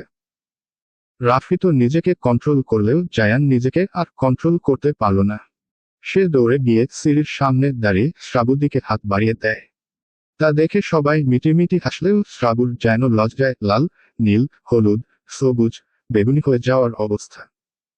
শ্রাবু হাত ধরছেন না বলে জায়ান বলে উঠে, জানেমান হাত ধরবে না? তোমার দিক থেকে আজ আমার যে চোখ সরছে না। হায়, কি জাদু করলে তুমি আমাকে! যেদিকে তাকাই তোমাকেই দেখি। এমন সময় সদর দরজায় পা রাখে রায়হান। শ্রাবু মাথা উঁচু করে তাকাতেই তাদের চোখাচোখি হয়। তাই এবার শ্রাবু তাকে দেখে জায়ানের হাতটা ধরে নিচে নেমে আসে। জাইনা শিকদার উঠে এসে ছেলের কান ধরে বলে, ওরে নির্লজ্জ, এভাবে হা করে আমার বৌমার দিকে তাকিয়ে থেকে কি গিলে খাবি? আম্মু, সুযোগ পেলে খেয়ে ফেলতাম। বেয়াদব ছেলে, দিন দিন অসভ্য হয়ে যাচ্ছ কিন্তু তুমি জায়ান। আম্মু প্লিজ, আজকে অন্তত আর বকো না। ঠিক আছে বকবো না, তবে নিজের সম্মানটা ধরে রাখো। তাদের মা ছেলের কথোপকথন কেউ না শুনলেও শ্রাবু সবটাই শুনে হাসফাস করতে থাকে। তাকে হাসফাস করতে দেখে জাইনা শিকদার ছেলের থেকে শ্রাবুকে ছাড়িয়ে নিজের পাশে নিয়ে বসে। আর বিথিকে বসায় মারিয়া তালুকদারের পাশে। কি ভাই জায়ান, এখনই যদি হার্ট অ্যাটাক করো তাহলে আসল সৌন্দর্য দেখলে তো মরে ভূত হয়ে যাবে। তখন আবার আমার শালিকার কপাল পুড়বে। রাফি তো ভাই এইখানে ঢুকে গেছে একদম, বুকের বা পাশে আঙ্গুল দিয়ে দেখে মৃত্যুর আগ পর্যন্ত বের হবে না। বড্ড বেশি ভালোবাসি তাকে। প্রথম দেখায় ভালোবাসাও হয়, তা আমার জানেমানকে না দেখলে বুঝতাম না। আরে রাফি, তো তোর তো হয়ে গেল, দেখ আমারটা কেমন করে আছে। এখানে যে আমি আছি তা যেন তার চোখেই দেখছে না। ভাই প্লিজ এবার আমার ব্যবস্থা কর, এই মেয়েকে ছাড়া আর থাকতে পারছি না। আহসান, তুই চুপ থাকতো, তোর এখনো বিয়ের বয়স হয়নি। কি বললি? আমার বিয়ের বয়স হয়নি? তোর থেকে আমি 2 দিনের বড়। তোর বিয়ের বয়স হয়েছে আর আমার হয়নি। না হয়নি, যা সরকারের মাথা খাস না, আমার জানেমানকে দেখতে দে। রায়হান সবাইকে একবার পরখ করে নিয়ে ড্রয়িং রুমে সবার সামনে দিয়ে উপরে চলে যেতে নিলে মুক্তার খান পিছু ডেকে বলেন, রায়হান এইদিকে আয়। এসেছো যখন সবার সাথে পরিচয় হয়ে নে, 2 দিন পর দুবোনকে অন্যের ঘরে পাঠাবি। মুক্তার খানের কথায় রায়হান সেখানে দাঁড়িয়ে সবটা শুনে বাঁকা হেসে পিছু ফিরে সেখানে যায়। গিয়ে একদম শ্রাবুর সামনে সোফায় বসে জাইনা শিকদারের দিকে তাকিয়ে বলল, আন্টি নিন, শুরু করুন, শুভ কাজে দেরি করতে নেই। আমার বোন বসে আছে, শুভ কাজে দেরি মানায় না। হ্যাঁ বাবা, তুমি ঠিক বলেছ। জায়ান এইদিকে এসো, আংটিটা পরিয়ে দেও শ্রাবুকে। জায়ান এগিয়ে এসে শ্রাবুর আঙ্গুলে আংটি পরিয়ে দেয়। শ্রাবুও তাকে আংটি পরিয়ে দেয়। এবার রাফি, তো ভাই তুমি কেন দেরি করছো, পরিয়ে দেও। রায়হানের কথায় রাফি তো ভয়ে ঠোক গিলে, কারণ সে রায়হানের লন্ডনে সিক্রেট মাফিয়া হওয়ার সম্পর্কে কিছুটা জানে। তাই সে আমতা আমতা করতে করতে বলল, একটু পরে অংটি পরাচ্ছি। কেন, এখন সমস্যা কি? চোখের সামনে এমন এক মাফিয়া থাকলে বিয়ে করার স্বাদ এমনি মিটে যাবে। মনে মনে, কি হলো বলো? না না তেমন কিছু, এমনি অইরকি। তাহলে শুরু করো। রাফিতো কাপা হাতে বিথিকে আংটি পরা, তারপর বিথি ও রাফিতোকে আংটি পরা। তখন বিথি খেয়াল করে রাফিতের হাত কাঁপছে আর আর চোখে রায়হানকে বারবার দেখছে। বিষয়টা বিথির কাছে কেমন খটকা লাগে, তবুও কিছু বলল না। এখন কিছু বলা মানেই এতগুলো মানুষের সামনে সিনক্রেট করা, তাই সে চুপ থাকে। কিন্তু মনে মনে ভেবে রাখে এটার ব্যাপারে রাফিতোকে জিজ্ঞাসা করবে। আংটি পরানো শেষ হলে বিয়ের দিন তারিখ কবে ফিক্সড করবে তা নিয়ে কথা শুরু হয়। বিথি বিয়ের ডেট ফিক্সড হয় আগামী মাসের 17 তারিখে। আর শ্রাবণটা ঠিক হয় তার ঠিক 2 মাস পর 20 তারিখে। সবাই একসাথে আলহামদুলিল্লাহ বলে উঠে। সায়েম, রাফিতো আর জায়ানকে একসাথে কংগ্রাচুলেশন জানায়। সবার কথার মাঝেই রায়হান উঠে দাঁড়িয়ে বলে, তাহলে আমিও একটা খুশির খবর সবাইকে দিয়ে দেই। বিথি আপুর বিয়ের 2 মাস পরে ঠিক যেই তারিখটায় শ্রাবন্তী বিয়ে হবে, আমি ঠিক করেছি সেদিনই আমার আর মিতুর বিয়ে হবে। রায়হানের এই কথায় যেন পুরো ড্রয়িং রুম বিস্ফোরিত হয়। সবাই অবাক হয়ে তাকিয়ে থাকে রায়হানের দিকে। মিতু দৌড়ে এসে রায়হানের সামনে দাঁড়িয়ে বলতে থাকে, তুমি সত্যি বলছো? আমার তো বিশ্বাসই হচ্ছে না। অবশেষে আমাদের বিয়েটাও হবে তাহলে। এখানে অবিশ্বাসের কি আছে মিতু? এঙ্গেজমেন্ট যখন হয়েছে তখন বিয়ে তো করতেই হবে, তাই না? তাহলে দেরি করে লাভ কি? শুভ কাজ তাড়াতাড়ি করে ফেলাই ভালো। আমার কথা আমি জানিয়ে দিলাম, আর বিয়েটা এই বাড়িতেই হবে। বিয়ের পর আমি আবার লন্ডন ব্যাক করব। রায়হানের কথায় কেউ আর কিছু বলল না। রায়হান এখানে আর এক মুহূর্ত না দাঁড়িয়ে উপরে চলে যায়। শ্রাবু সবার আড়ালে তাচ্ছিল্যর সাথে হেসে মনে মনে বলে, আমিও দেখতে চাই এই দহনের শেষ কোথায়। আজ থেকে এই মুহূর্ত থেকে আমি শ্রাবন্তী খান রায়হান চৌধুরীকে চিনি না। আমার সাথে না ওনার কোনো সম্পর্ক ছিল আর না থাকবে। আজ থেকে আমি আর তার কথা ভাবব না। যাকে নিয়ে ভাবার দরকার তাকে নিয়েই ভাবব। চলবে।